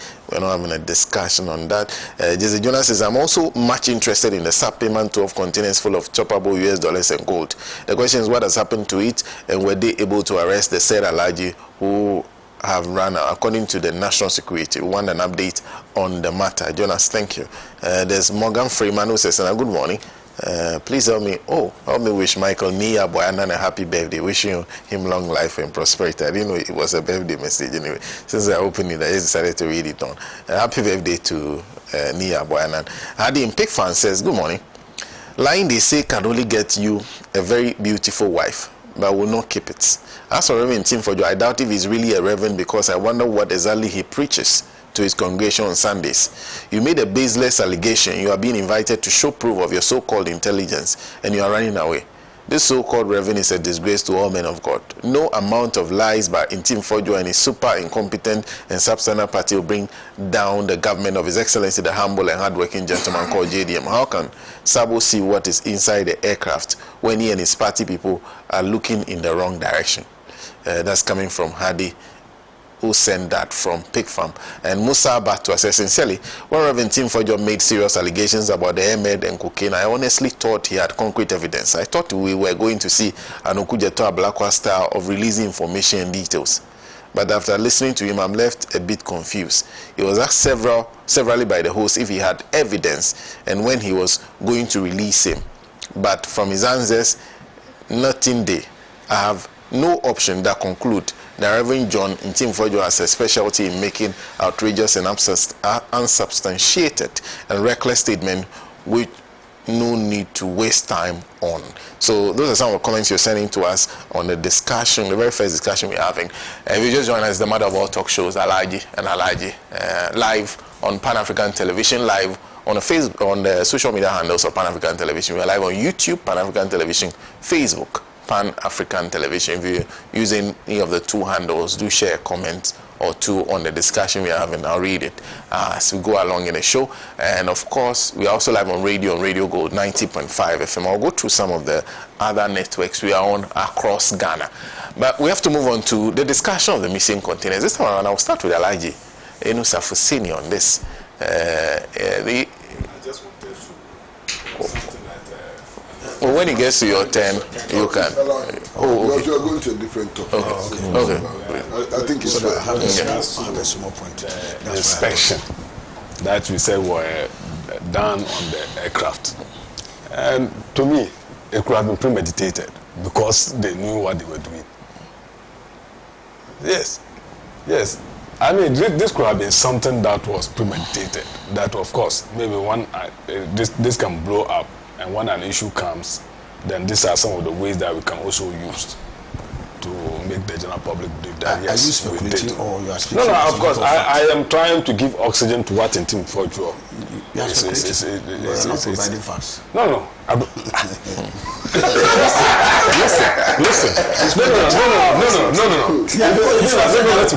I know that they discussed it, and this was a product of a discussion, and I'm privy to the discussion. I have a recording of what they intended to do. Then you have evidence. What Uncle Kuspa said is that they even inspected the aircraft when it landed. Yes, is that like normal practice. Yes, and I said that this could have also been premeditated. How? As part of the deal. Oh, so you are concluding that there was a deal? Oh no, yes, me I believe. You are aware that there's You believe or you know that there's a deal? I believe. In fact, I believe in what do you call it, Reverend Anti-Imperialist Sabo has said. I strongly hold the belief that I mean there's an iota of some sort of truth in what he's saying. We need to take our time as a nation. Sabo. I mean to give oxygen to what he's saying and also try to follow and then see indeed whether something of that sort. Because in this country, that is why this people come out and say certain things and then we are quick to condemn those people. Only to realize that what they were saying. Nobody quarrels with you having a belief. But what we are having now is a false belief. No. There's no. It's a false belief. I'm telling you that we are human. Because the belief is not anchored and as part of the planning process, it also come out. Having a belief, nobody has a problem with it. Let's even go ahead. You may have your belief. Video what we are doing. But you are holding a false belief. Because you are not telling us. I know for a fact that these people have rehearsed. They have rehearsed what they were doing. And on the basis of that, for this, is it enough at the airport that anytime an aircraft lands and they are going to inspect it, they have to video the process? No, maybe they have the video, but when there's a controversy, so now they play it as a video. Because they have not been. So what I'm saying it's possible that they video it all the time, but they keep it. It was a premeditated. No. Sabo, it simply means that they video it until there's a controversy and they play it. The facts will. If there's no controversy, you don't know. The facts will finally come. Okay, but I just wanted to get for 1 minute until Brad brought this issue, because frankly I have not heard. That's why I was asking you that is it really true that this issue of the National Cathedral, it is one of the cardinal points on which election 2024 was fought. Let nobody attempt to sweep this in under the carpet, because the good people of this country are expecting us to do something about it.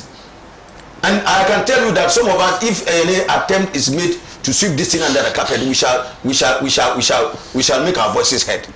Because it's a critical national issue and a flagrant abuse of state resources that must never on any account be countenanced. And let nobody attempt to sweep that matter under the carpet. It will not. It will be a boulder. You can't sweep a boulder under a carpet. You may sweep dust under a carpet, but never a boulder.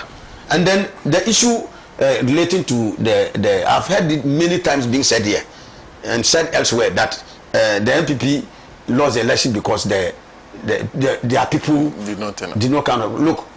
Sena, when you plant a tree and bats come to hang on the tree, you own the tree but you don't own the bats. Okay? You may form a political party and people enlist. They are not your servants or your slaves. They have a right to an independent mind, and if they choose that because of bad governance and incompetent handling of national affairs, they are not going to vote. They are not your people. So stop saying that your people did not come out to vote. You don't have people. Ghanaians are independent-minded people. They may be members of political party. Even as a member of an NDC, I'm not a slave. If there's anything of a national issue, I have a right to determine what I can do with it. So people are not slavishly subservient to political parties to the point that even when you are so grossly mismanaging state affairs, they must slavishly follow you. They did not. So don't say. Just admit that you were humiliated, and go back to a drawing board and go and. Okay, let's leave it there. And stop wasting our time. Thank you. So let's move on to the very next discussion. Anyway, the matter of the missing containers. Like I said, I'll start with Alhaji. Missing containers. The matter of the missing containers raises many questions and answers. But I like to go back to the genesis of the problem. And like I said in my discussion of the cocaine matter and the effusions of Anti-Imperialist,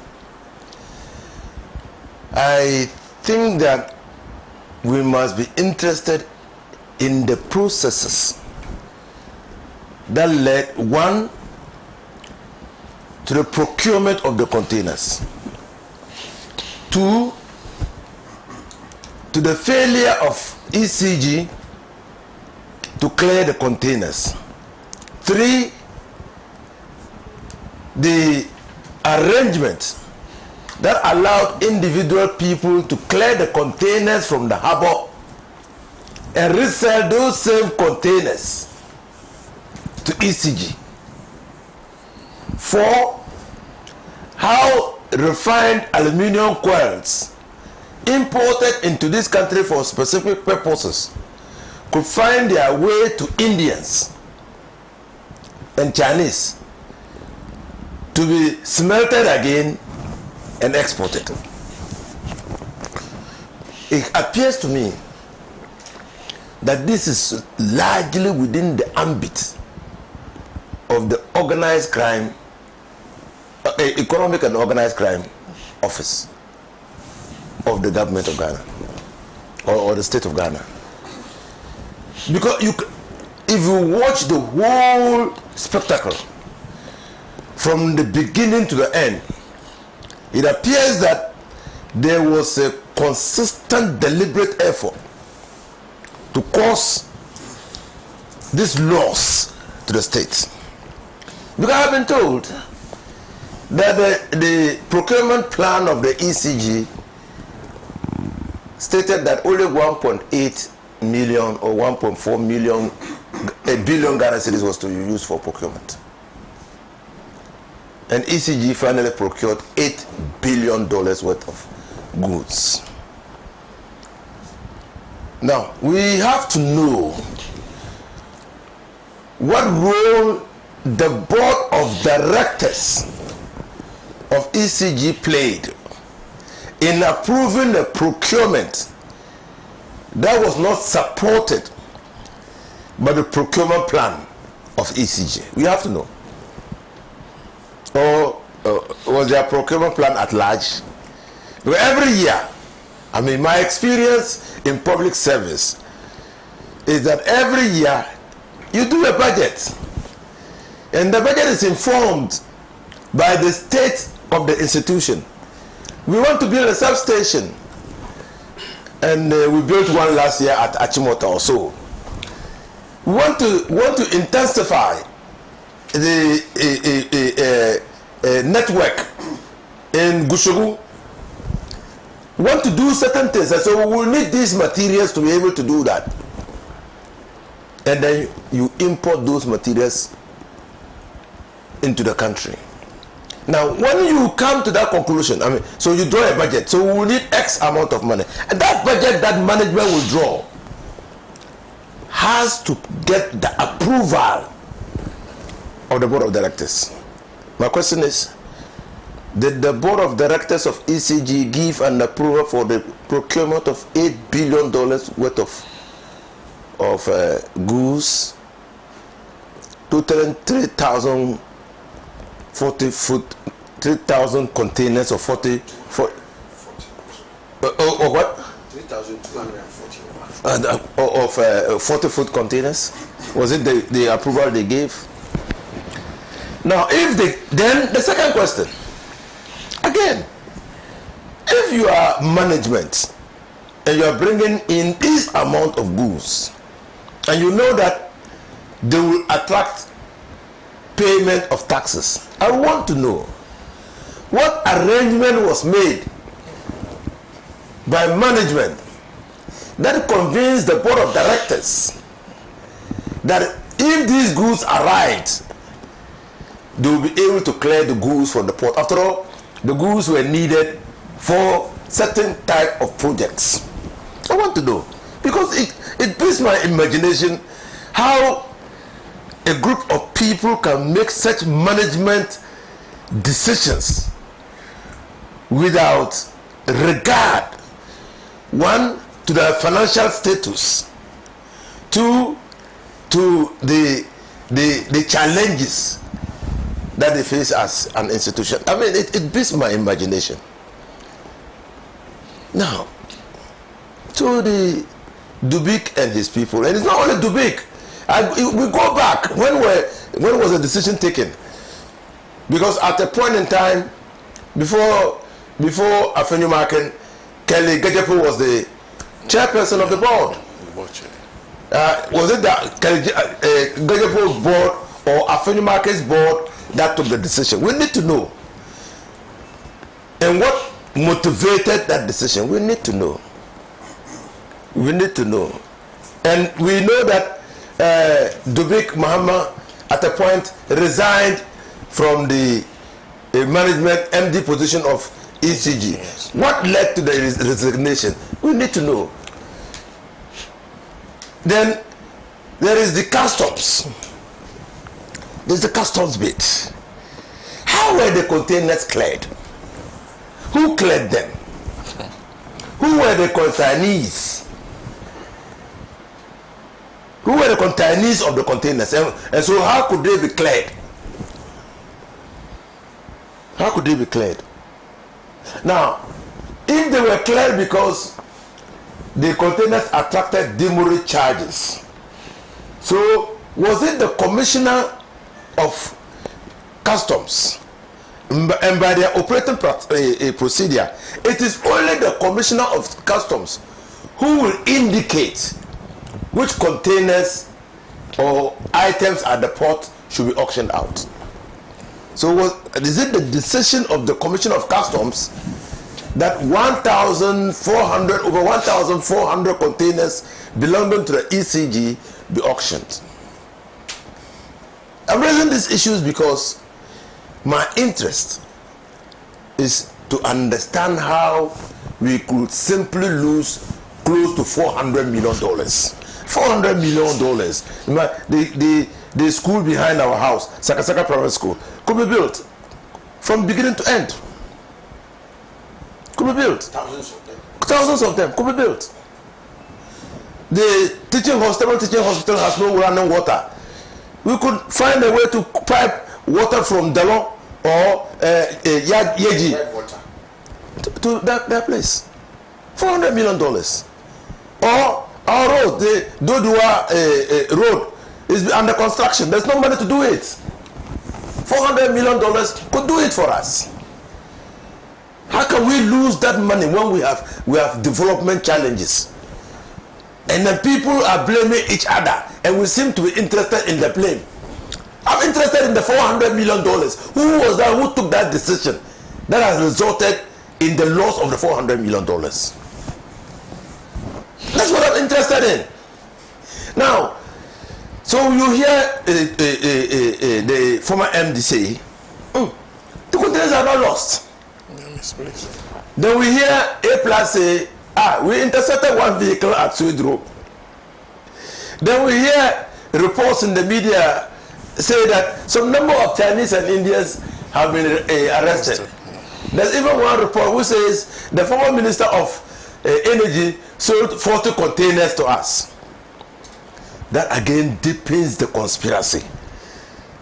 Because if Dubik is saying no container has been lost, and assuming that no container has been lost, it goes to tell us, what it tells us is that this arrangement predates the 3,000 containers.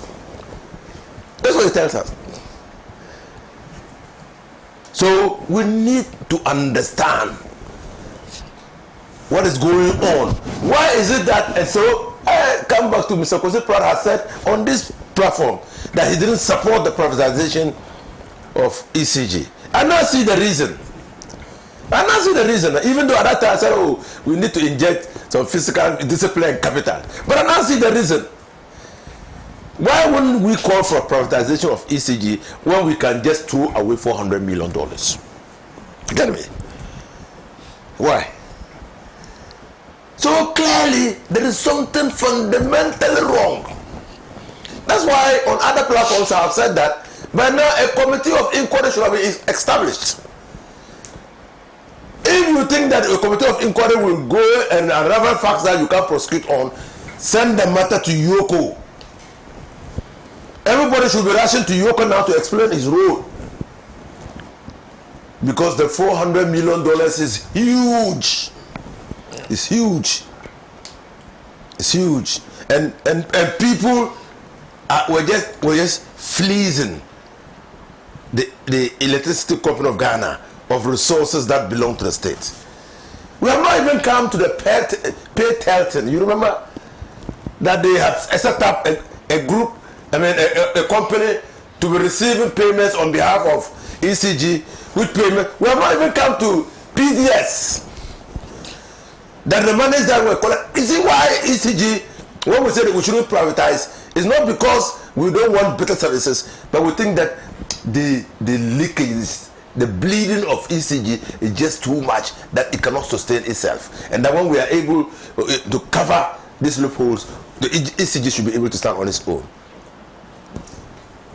So, for starters, let everybody, Mr. Excellency John Dramani Mahama, I know you are a listening president.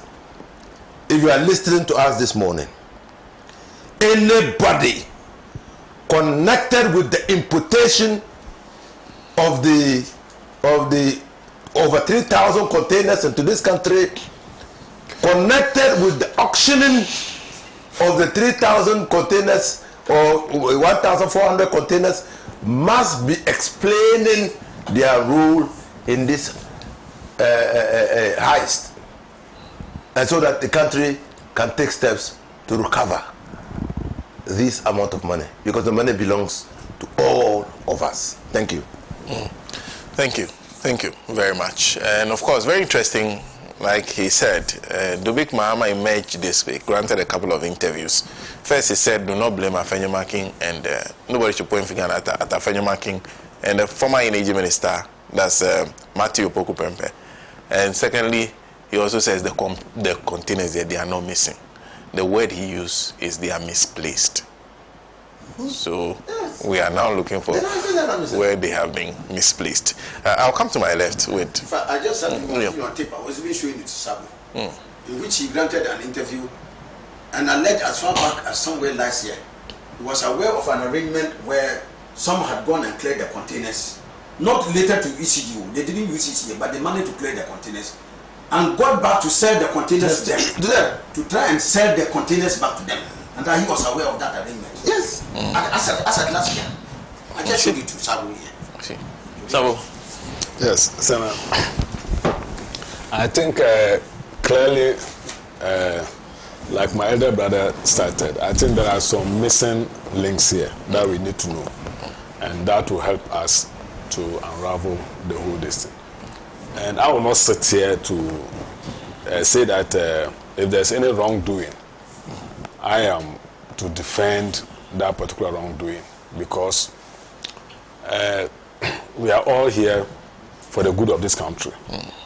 And if something that will actually disturb the progress of this country, I think we should all come together to make sure that we put it in its right perspective.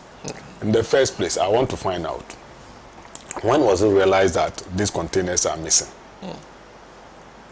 Was it before this government came into being, or it was during our time?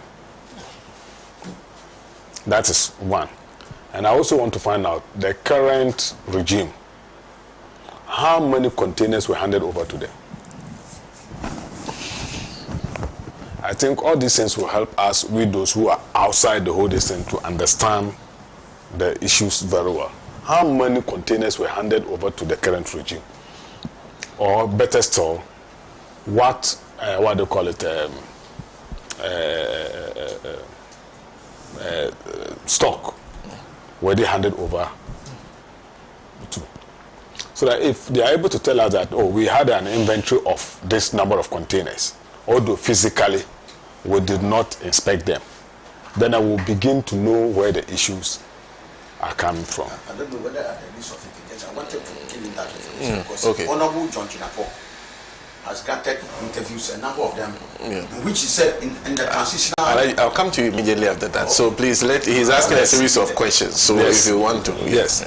So, because the current minister for energy I mean, it's on record to have, I think on the floor of Parliament, to have said that there were 3,000 containers, and then somewhere along the line too, that there were 2,500 containers, and then up to the point that about 1,300 plus containers were missing.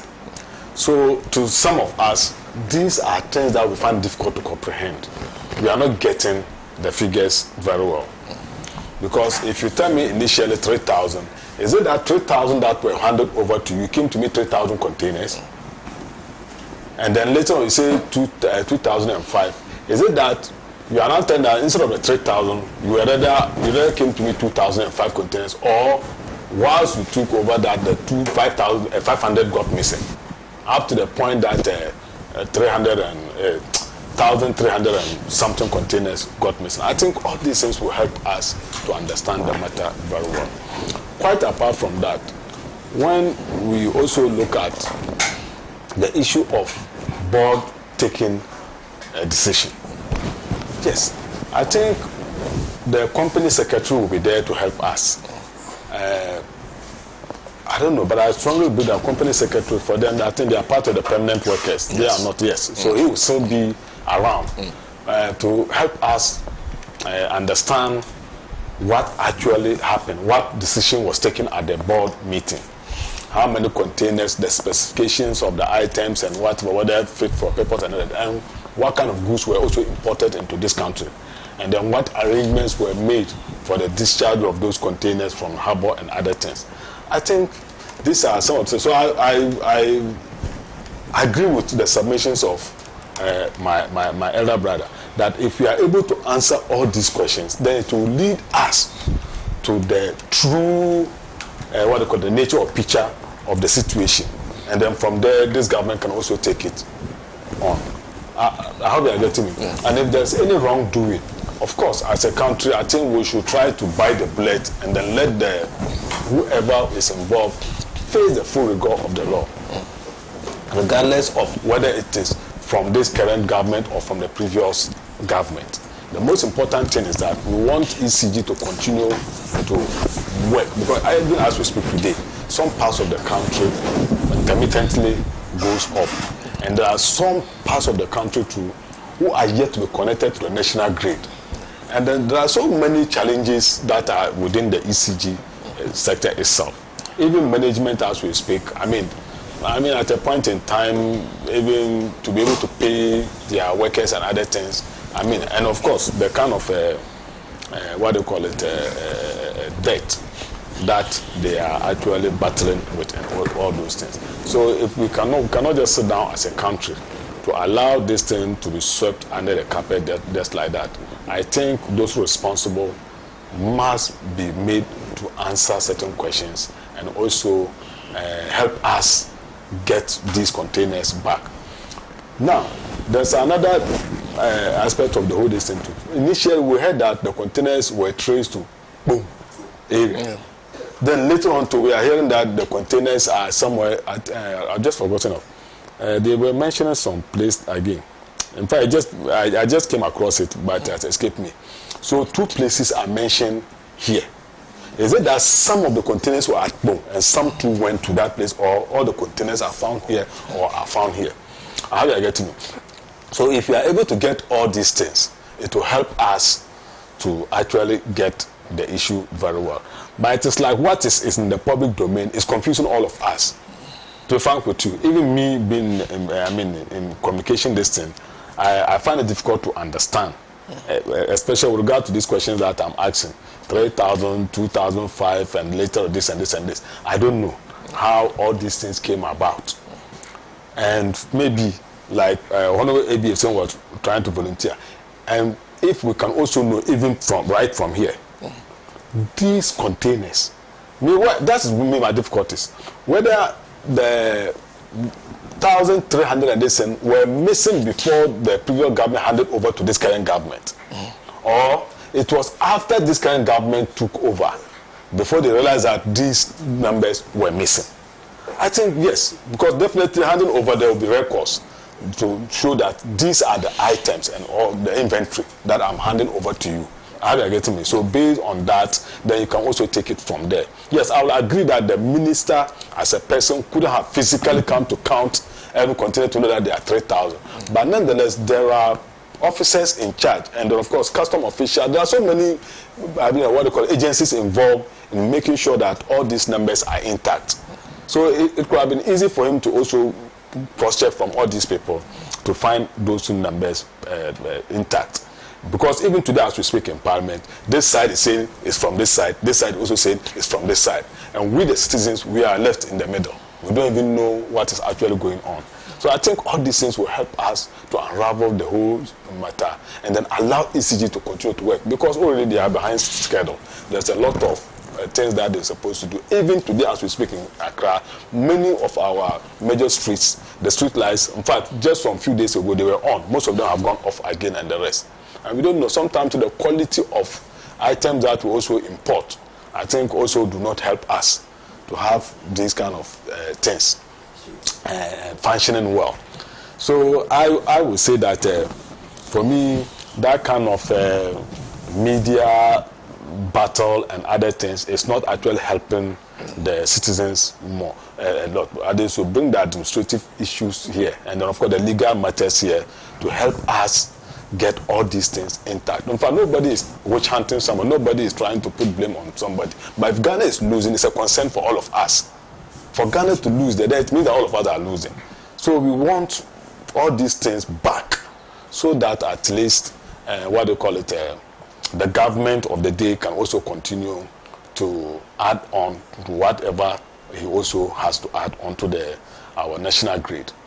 But having said that, I think the MD is also caught on many tips.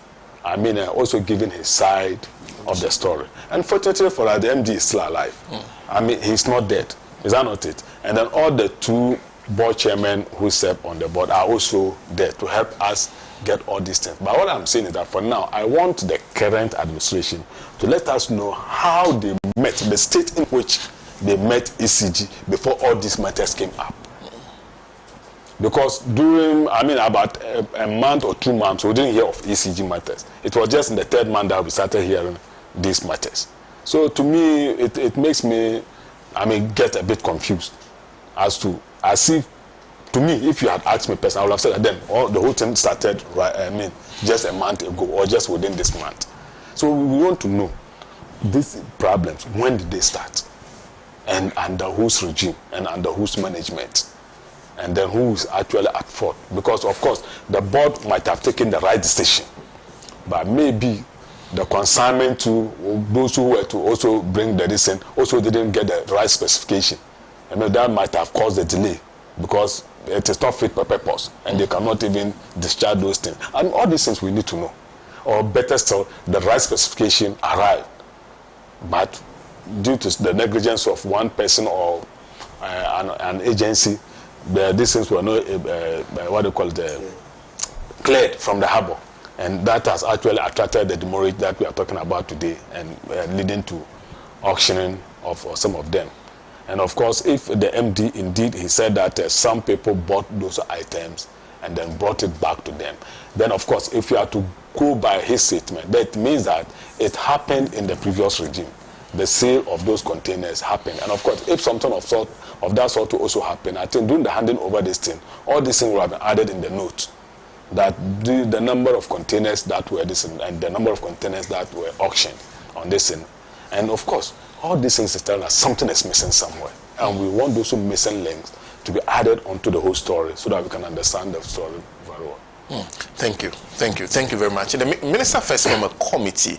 The committee's job was perhaps to do a reconciliation of what he was told and what was available. So they said they could account for 2,500, but the 2,500 was what they found, because the minister had on record something that was handed over to him during the transition. So over 3,000, as we understand it. But the committee's work established that 2,500, but that one they could only physically find a little over 1,200, and they are still looking for over 1,300. So very, very interesting. But the minister, like I said, set up that committee, and after that committee is done, this is what he's saying. He is also proposing another committee to be set up. That committee will track the containers. And this is what he says. The committee's main job is to track the serial numbers of missing containers, end quote. He said, by tracing these serial numbers, we can find out where each container went. He added, we can involve former customs officials and forensic experts. And he's also invited the NIB into the matter to investigate the matter. Just a quick one. Just reminded me of something. I think some other people are also saying that the container could be within the harbor, that they have so many terminals and the rest. But the question I want to ask here is that within the harbor, I know the containers have numbers, and I know the containers also come in sizes, and they also come with some specific items.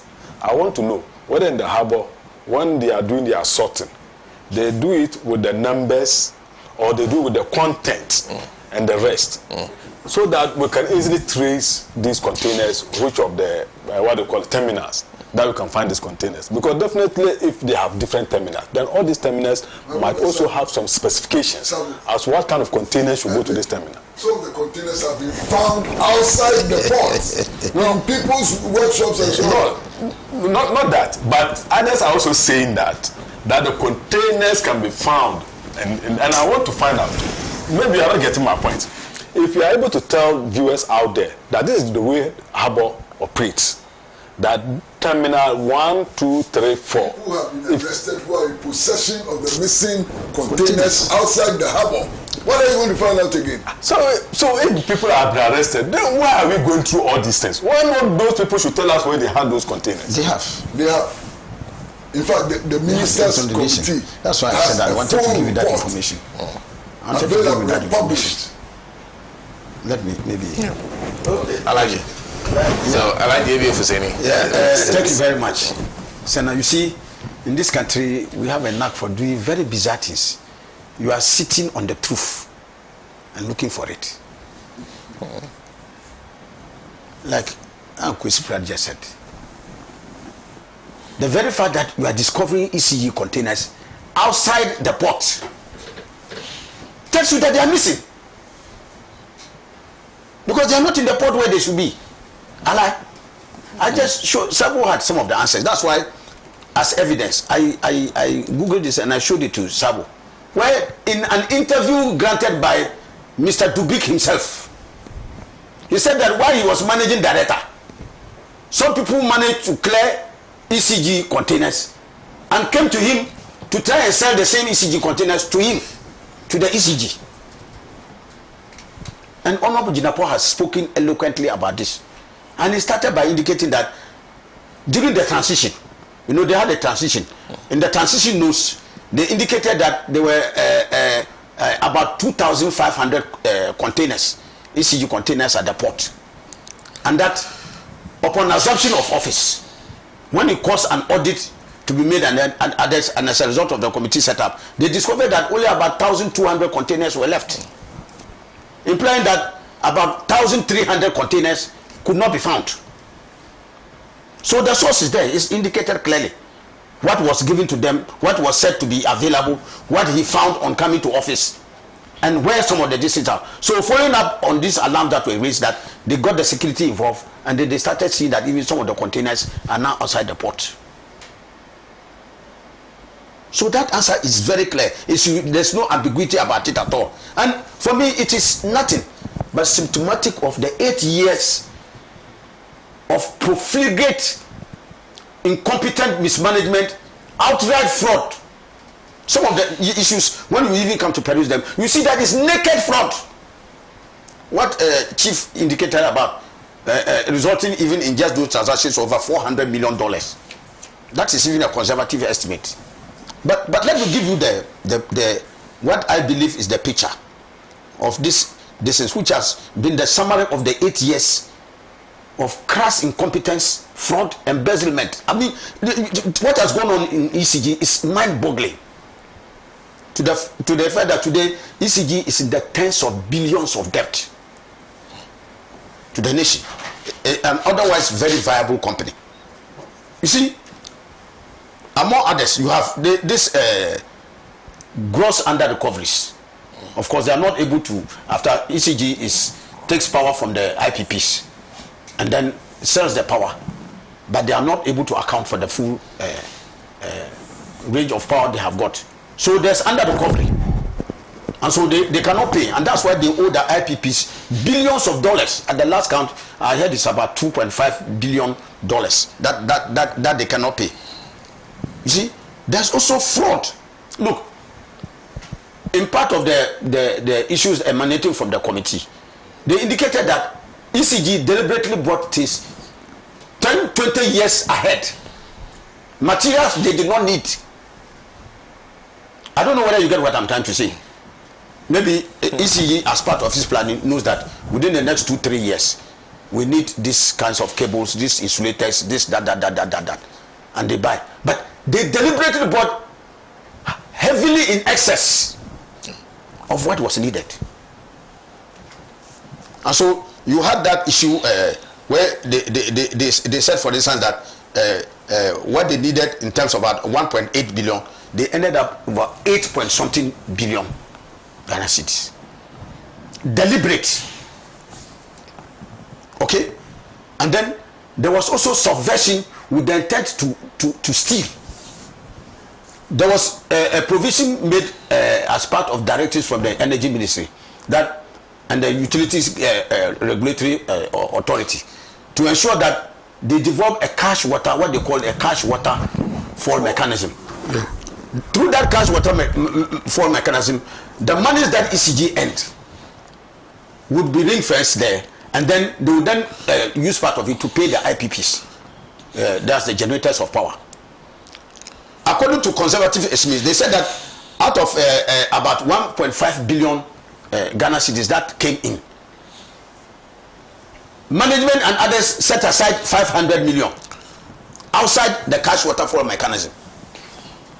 It means the 1.5 billion cedis that was supposed to use to service the cash water, they set aside 1/3 of it already, 500.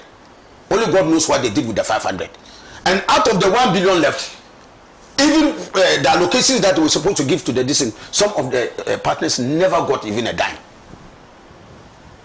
So ECG itself subverted its own cash waterfall mechanism that was used to ameliorate the debt and ensure that producers of power will pay their decent through their own actions. So you see what has happened. And then procurement breaches. There were allegations to the effect that even some of the transactions never passed through the board. And some of them which needed public procurement authority approval never went to even PPA. They never even sought PPA. And the PPA came out to issue a statement that they never granted any consent or authority to some of the purchases the ECG is alleged to have undertaken. Okay? Then they add this to the very bizarre financial arrangements that ECG went into. Like for instance, ECG went into an arrangement with a company called Hoptel. People believe that it is the company of the former vice president. Hoptel. Where this is a company that is supposed to collect monies. ECG has its own collectors, so they left them. Then they say they consigned this contract to Hoptel to collect revenues, and the Hoptel will determine how much revenue they've collected. Out of the revenue, they will take about conservative 3% of the revenues that come to ECG. So ECG itself will not even know how much revenue it collects until Hoptel said that is what we collected. Can you see this kind of opaque arrangement that was put in place to siphon monies from ECG? So no wonder if ECG revenues are dwindling. Who are you going to ask that question? And so I'm just indicating that, look, just from their own annual budgeting, where they budgeted for 1.8 billion Ghana cedis, they ended up engaging in transactions to the tune of 8.4 billion Ghana cedis. A lot of them without authority. Some without, the large numbers of them without border. And for PPA, they didn't even go there at all. So you can imagine the procedural impropriety that was engaged, that the whole of these people engage in. And so I think that, look, we need an urgent action. I think that the Honorable Minister for Energy, I don't envy his position at all, because the rot at ECG alone can sink an entire enterprise. And so I think that it should commence an immediate thorough forensic audit into the operations of the ECG.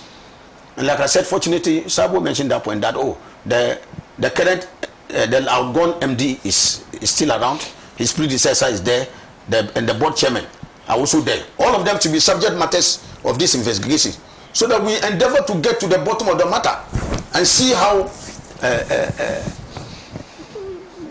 terrible things were done to the ECG, ultimately forcing the taxpayer to pump more money into the ECG and operations where we can break even and make profit. And so I think that this matters of the containers are no longer matters that are shrouded in any secrecy. When the minister says that containers are missing, they are missing. They are supposed to be at the port. Not so. Yeah. If the port is traced to Shy Hills, in fact, and Sena, they showed pictures of the premises of the company where even some of the cables were melted into poles. They showed the pictures for us to see. Yeah. And they showed us even the site where the melting was taking place, where they were melting the electricity cables into poles. And so it led me to a question I wanted to ask my brother, Chief, that when criminals engage, foreigners engage in criminal activities in the country, as for them, you can't prosecute them, you have to deport them. So why are we saying that? Why are we saying, for instance, if you arrest some people involved in Galamsey, we cannot prosecute them, we have to deport them? No, we have to prosecute them. The law says you have to prosecute them. Because I heard this in and I was aghast. You can prosecute Ghanaians indulging in criminal acts, but you can't prosecute foreigners. You can't prosecute. Who are here? Yeah. So why don't you? Because I know in other jurisdictions, when you go and commit crime, don't prosecute you there, and even after you serve your sentence, then they can deport you. Yeah. So why are we saying that we will not prosecute foreigners who are committing crimes here? We will only deport them to go back and have the luxury back in their countries. I honestly disagree with that approach. If they are engaged, and like in some of these people who are engaged in fraudulent transactions, buying ECG materials without authority, it's a criminal act. You cannot, when you buy a stolen item, I think you are also complicit. Yeah. You are not a lawyer. I don't want to advertise my legal ignorance. But if you go and buy stolen items, you are complicit in that guy. So why are we getting some of these people and not taking them to task? Beyond just assuring that you arrest them and then deport them. I honestly disagree. So I think that Honorable Jinapo, I'm sure if he's listening to me, he should commence an immediate thorough forensic audit. Give them some limited time to produce a report and go into this road, because every day there is ECG bliss, it imposes more burden on the taxpayer. And if you look at the gamut of the things that I've said here, these are things that we could easily have done better in those years. But we left it to God from the previous season. That's why I showed the thing to Sabo, that even the ECG, Mr. Dubik himself, was saying that while he was managing director, people got these containers. How they managed to clear it is a mystery. And then after clearing it, they came back to resell at a higher price. Honorable Jinapo said that they will get it for 100,000 Ghana cedis, and then come and sell it to the ECG for $300,000. Look at the golf. It's not a difference. It's a golf. Okay. The thing is that the $100,000 container originally belonged to who? ECG. They bought it at $500,000. So what kind of double sale is that? so you see that. So that's why it seems to suggest the existence of a cabal or a syndicate.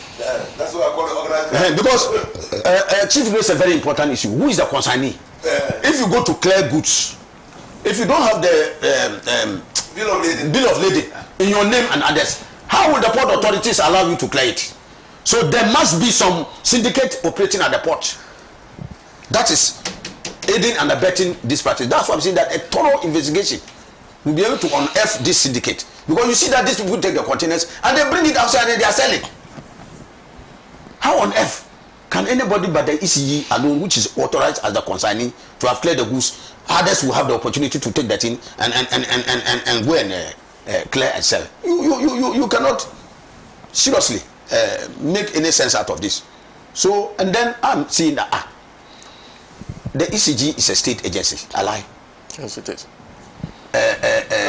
Customs, Ghana Revenue Authority is a state agency. So if there's indebtedness to the level of that magnitude, is there no arrangement that we can make between the ministers of finance, because GRA is under finance, and then energy, to sit together as state institutions and say, look, this one is for a national endeavor. So because of that, let us see how we can help the ECG to pay what is due it, so that in order not to continue incurring demurrage, we will agree to release the containers to the ECG. So this is an arrangement we are going to make over the next 1 or 2 years. ECG, you spread the payment over this one. And state agencies, they can reach that understanding. I, for my life, cannot understand how between state agencies it is not possible to reach that understanding where the same obligations can still be met. But you continue to keep the containers, and every day more and more demurrage is incurred. It doesn't make sense to me. It clearly doesn't make sense to me. So I think that both the minister, and I think that they are very good. They have worked together so harmoniously. Honorable Jinapo and Honorable Atufosin, very, very competent finance minister. They can sit down together and reach an understanding where these matters can be sorted out, and the containers that are there can be taken out for the benefit of the state, rather than leave it there and they are still stealing the containers on a daily basis. If you go now, and even the 1,200, I doubt if they go to the port today, it will still find the 1,200 containers intact. I doubt. So I heard National Security was trying to make some arrangement to safeguard the looting of those containers, and I think that it is important. I heard somebody trying to say that it is impossible to get containers missing. Look, I have learned from a story that was given long ago when I was a young journalist in the revolution days, 1982 thereabout, when 1984, sorry, when this man, Colonel Sharp, that time it was Omnibus Services Authority. Colonel Sharp said that, look, if you have a vigilant security man, even if you steal a pin and put in your pocket, and you are passing by the gate, he will search you and find it. But if you have a security man who decides not to see, or who is complicit in acts of theft, you can steal an elephant from an enterprise and walk the elephant to the gate and you will not see. So it is possible, where that acts of complicity occur at the port, people can take goods out there and massacre. Nobody will see it. You can outline elaborate procedures for clearing goods. Those things can be circumvented with active connivance of a number of parties. They can do that and get things out. So that is why I am inclined to believe that, because there's a lot of money to be made in these transactions in respect of containers and others, a lot of people are getting complicit in those acts. And so it will take a very thorough forensic audit for it to arrive. And I would recommend that to the Minister for Energy, along with the Minister of Finance, to collaborate and get us this thing to save the country. ECG is I think I ordinarily would not like privatization in those matters, but the manner in which it is being managed, you know, is throwing it out there for people. I think that we should make it better. I always believe that state enterprises are good for us and can perform, because there are a number of state enterprises that have made profit, and even private entities that have also made losses. It's just the mentality and the kinds of people we put there. I've always said that if you make the hyena the caretaker of your clan, don't expect to come and find one animal alive. Alhaji, thank you. So thieves and looters cannot pretend over viable assets, and you come and meet anything again. That is the summary of the this and under the 8 years of the MPP. Alhaji, thank you. Alhaji Sena is former member of Parliament for Sanyarigo. But let me say a big thank you to our partners this morning. Kiss FM 89.7 in Takrady, Shine FM Akachi 96.9, there's Zeus FM Adakulu 91.7, Nyawasi Radio Kete Krachi 89.7, Stellar Radio Dabala 97.1, Diamond FM in Tamale on 93.7, Bewa Radio in Yendi on 106.5, Radio Kitawan Saboba on 95.7, Benya FM Elmina 105.7, Global FM 105.1 in Ho, the Zeps FM 95.9 in Zebila, True FM 92.5 in Adeso, Lamara FM 89.1 in Tripoli, there's Boem 88.7 FM in Gasikan, Lukusi 96.1 in Vergolo Kwati, Tyne FM is on 90.9, Sekweleng FM 104.3, Queenie Radio in Kwando, there's Denigba Radio 90.9 FM, then OT Radio in Dambai. I all tune into Alhaji and Alhaji this morning, and a good morning to everyone listening to us on any of these platforms. Mr. Pratt? Well, look, what is happening is simply a vindication of the Public Utility Workers Union, which has argued that there's no need, absolutely no need for the privatization of ECG. If all of these holes were sealed, what would be the need for the privatization of ECG? So, I am now more than convinced that the Public Utility Workers Union and the Trades Union Congress of Ghana have a strong point in opposing privatization.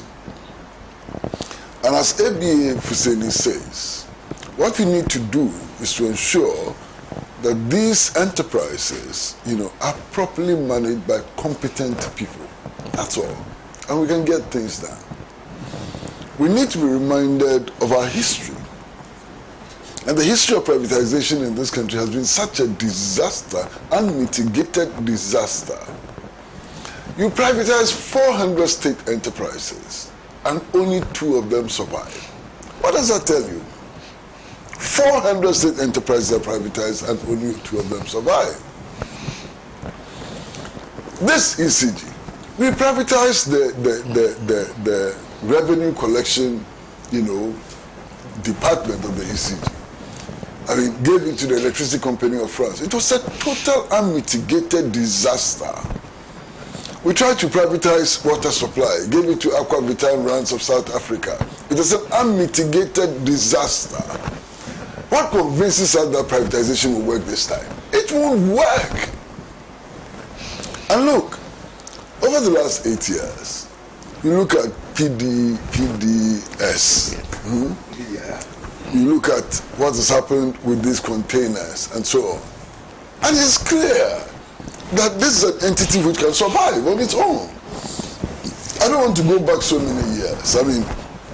When I used to work at the Ghanaian Times, as a reporter, I had a very interesting story. Our transformers got blown. Electricity transformers got blown. And there was a local company here in Ghana which could rewound the transformers. The managers of the Electricity Company of Ghana decided that they would not give it to the local company here. They would send it to Nigeria. And they sent the transformers to a church in Nigeria, the Olumba Church in Nigeria, to rewound the transformers. Can you believe it?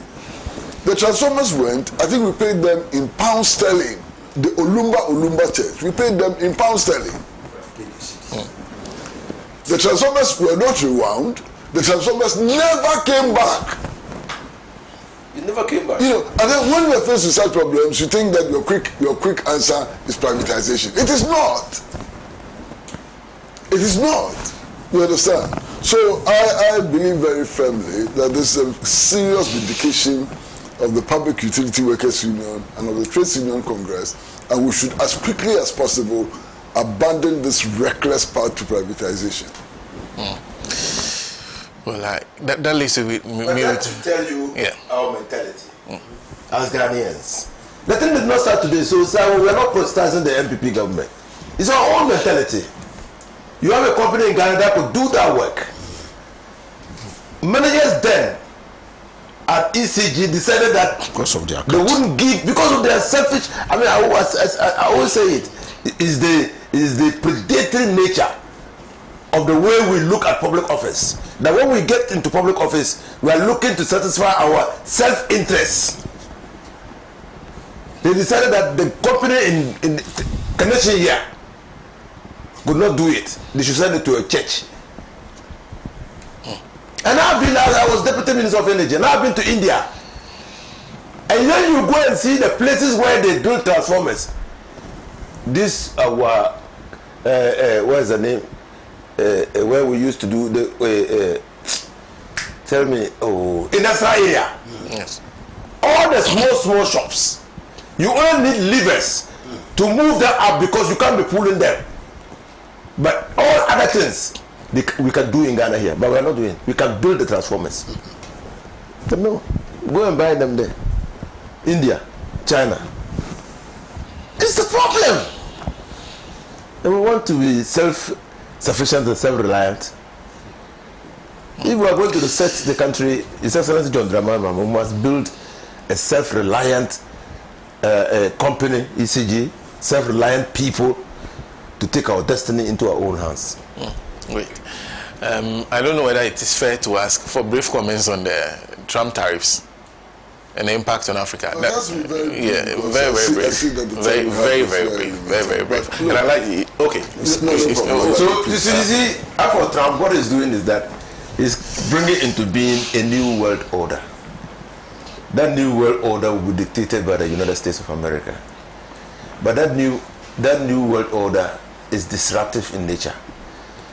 In fact, and there are checks and balances. What China has done, I appreciate that China is trying to rebalance what Trump is doing. And Trump has said, "Oh, China, you have misunderstood and you have acted in haste." That should tell you that they are now applying brakes on him. You can't just unilaterally break into being a new world order, irrespective of the WTO rules. Even though we have difficulties with the WTO rules, but you can't just disregard them and do what you want. And that is what we are experiencing. Mr. Pratt, well, I mean, clearly, the empire is collapsing. Clearly, the empire is collapsing. This is what happened, throughout history. If you read history, when huge empires are about to collapse, this is how they do collapse. And I think that the United States, as the bastion of liberal capitalism, is collapsing, completely collapsing. I mean, yesterday I was really amazed when I saw what was happening between the United States and Canada. Interesting. Yeah. Indeed, yesterday, Canada imposed, I think, 25% tariffs on electricity exports to the U.S.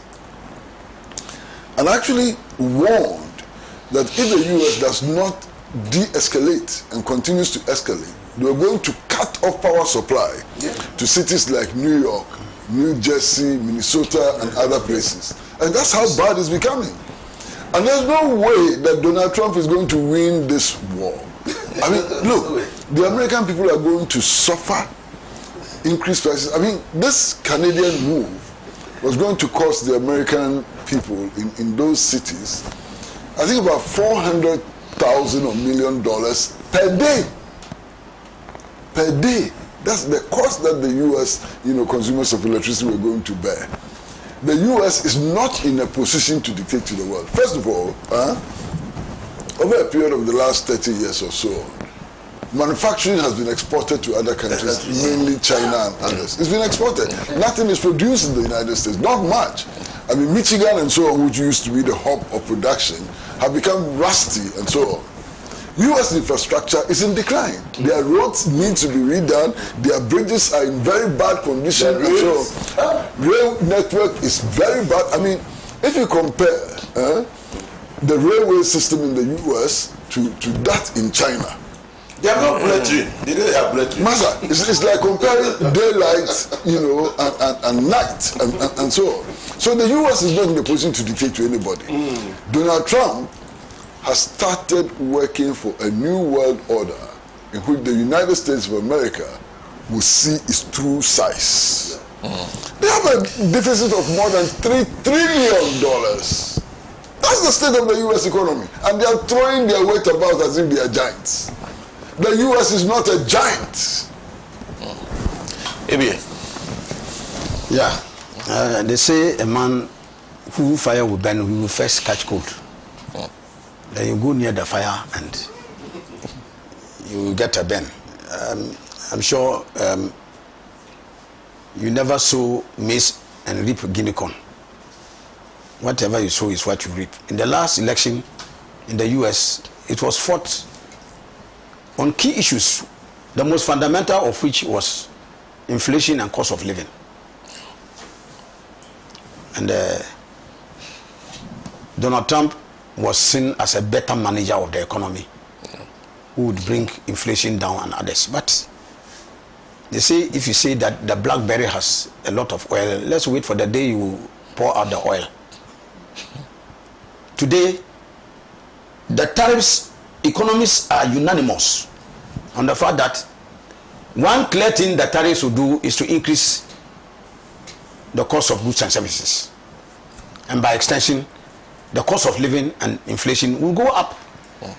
So rather than coming down, as they hope that the new Trump administration will do, my brother, but Americans are very interesting people.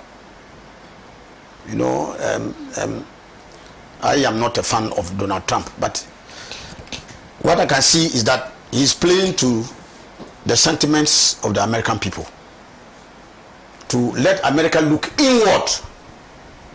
So today you have an inward-looking America that is playing fundamentally to what they call American interests. And if you look at MAGA, which that's Make America Great Again, Donald Trump's Trojan horse.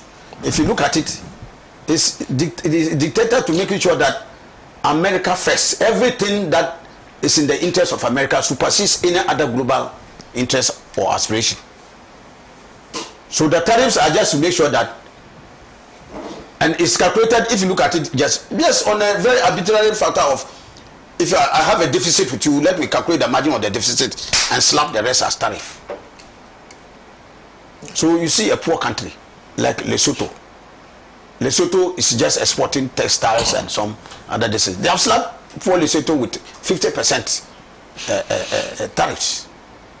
I heard the Lesotho foreign minister saying that they are trying to send a delegation to go and beg this thing. But for me, these things are, and that is Sena, that for me is a wake-up call for us in Africa. This is a what do you call it? A great opportunity for the African continent to revisit the legendary Osagyefo Dr. Kwame Nkrumah's monolithic African Union that he preached in the 60s. That the answer, the panacea to Africa's economic woes lies in a continental union government of Africa, where Africa can function as a monolithic unit and harness and garner its resources for the benefit of the African people. So this is an excellent opportunity that Africa, we must not lose. Trade between African countries is greater than trade with the United States, between Africa and the United States. So I will not blame Trump. Trump is saying that he is acting in the interest of America. He was elected to protect the interests of America, and that is why he thinks he must do. Why are our African leaders elected by the African people not interested in protecting African interests? So if Trump says America first, we must also say Africa first. Sheikh Gubar said it after one of their battles in the Sierra Maestra, when the communists were routed in one of the battles. He told them that let's not agonize, let's organize. So Africa must organize. Let's not reduce ourselves to continuous lamentations that you cannot do anything in the face of this thing. I think that the African free continental area that we have said must work. All the sub-regional groupings, that people must not be concerned with wanting to be president or other thing in a small enclave like Ghana or Togo or Cote d'Ivoire or Nigeria. These are small balkanized entities. In today's global integration, we cannot survive. So if Trump is doing America first, African leaders must also do Africa first. like the EU is trying to do. EU is now also rising up to try and protect EU interests. So we may spend the whole time, we can condemn Trump from morning to evening. It won't change our status until we do something about ourselves. Like the whole Quran tells us that Allah Almighty does not transform the situation of a people until they get up themselves and do something about it. So it is up to us as Africans to take advantage of this situation and do something about our resources. Because I end on this note that we are tired of the situation where the paradox continues to exist. That Africa is the richest continent, but it parades the poorest of the poor on this earth. I think that contradiction must be resolved, and this is an opportunity to get at it. Thank you. Yes, I would like to move away from, I mean, the move that America has taken. I would like to move away from the political point of view to economic point of view. Today, as we speak, in fact, my big brother here is a big farmer in the north, and the potentials Ghana has to produce rice is very great. And I strongly believe that we can also take a cue from that. Then importation of rice, we try to also put some sort of, what do you call it, impose some tariffs on them, and then use those who proceed to subsidize our local rice farmers to boost production in the country in order to also get to where we're supposed to get to. Quite apart from that, the other African countries that, because I'm sure Ghana is the least in terms of the distance, yes. So we should look at the other countries that we may be, whatever goods that we are sending to America, that they also have. It's an opportunity for us to also expand, because now they cannot send that much. Competitively, we'll be a bit ahead of them. And also try to encourage more of our locals to also move into that particular area, to send more of such produce to America. Because I know most of our, when we go to Agua, is the farm produce that we normally export, mostly, and process one to America and other things. But like my other brother said, of course, he was voted to protect the American interest. And if he feels that that is the best way to go, then I think we should also sit down and also organize ourselves and see how best we can also trade among ourselves and also promote certain interests that will also make us rub shoulders with the rest of the world on the world market. Thank you. Thank you very much. And on that note, that's how we conclude the show for today. The Mother of our talk shows, Alhaji and Alhaji. We're live on Pan-African Television and, of course, live on Radio Gold. And we're also live on the social media handles of Pan-African Television. We're live on many other affiliate stations across the country. Happy birthday to, I found out on the show that today is the birthday of me, your boy, Anan. So, happy birthday to him. I'm just finding out. So, happy birthday. Happy birthday to yeah.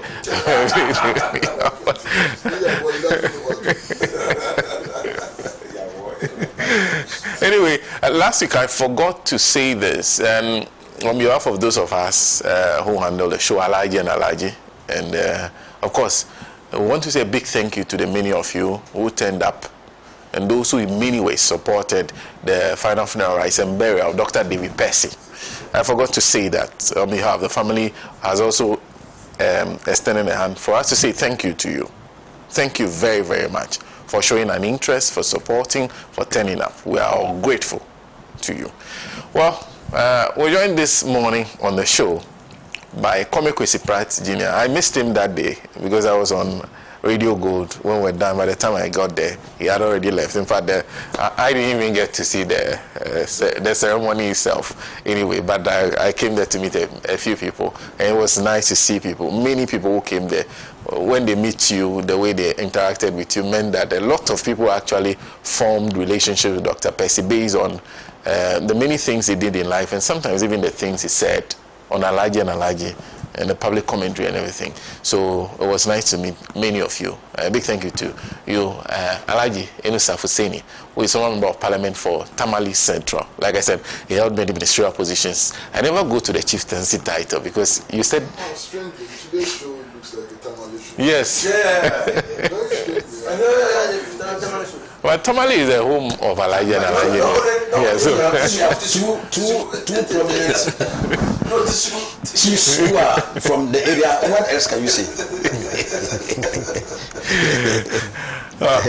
And of course, thank you to Alhaji Fuseni. Alhaji Fuseni, like I said, is a founding co-host of Alhaji and Alhaji. He's one of the reasons the show is called Alhaji and Alhaji. So it's always a pleasure having him on the show. And to my left, always a pleasure seeing Adam Sabo Abdurrahman, who is Greater Accra Regional Communications Director of the New Patriotic Party, to complete our panel for today. I am Sena, Nombo. We are back same time next week with another edition of the show. And a big thank you to the crew who worked on the show. A big thank you to everybody.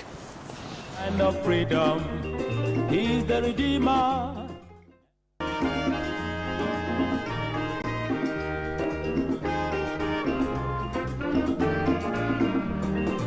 He has labored, he has suffered to lead his people into the land of freedom. He is the Redeemer. He has labored, he has suffered to lead his people into the land of freedom. He is the Redeemer.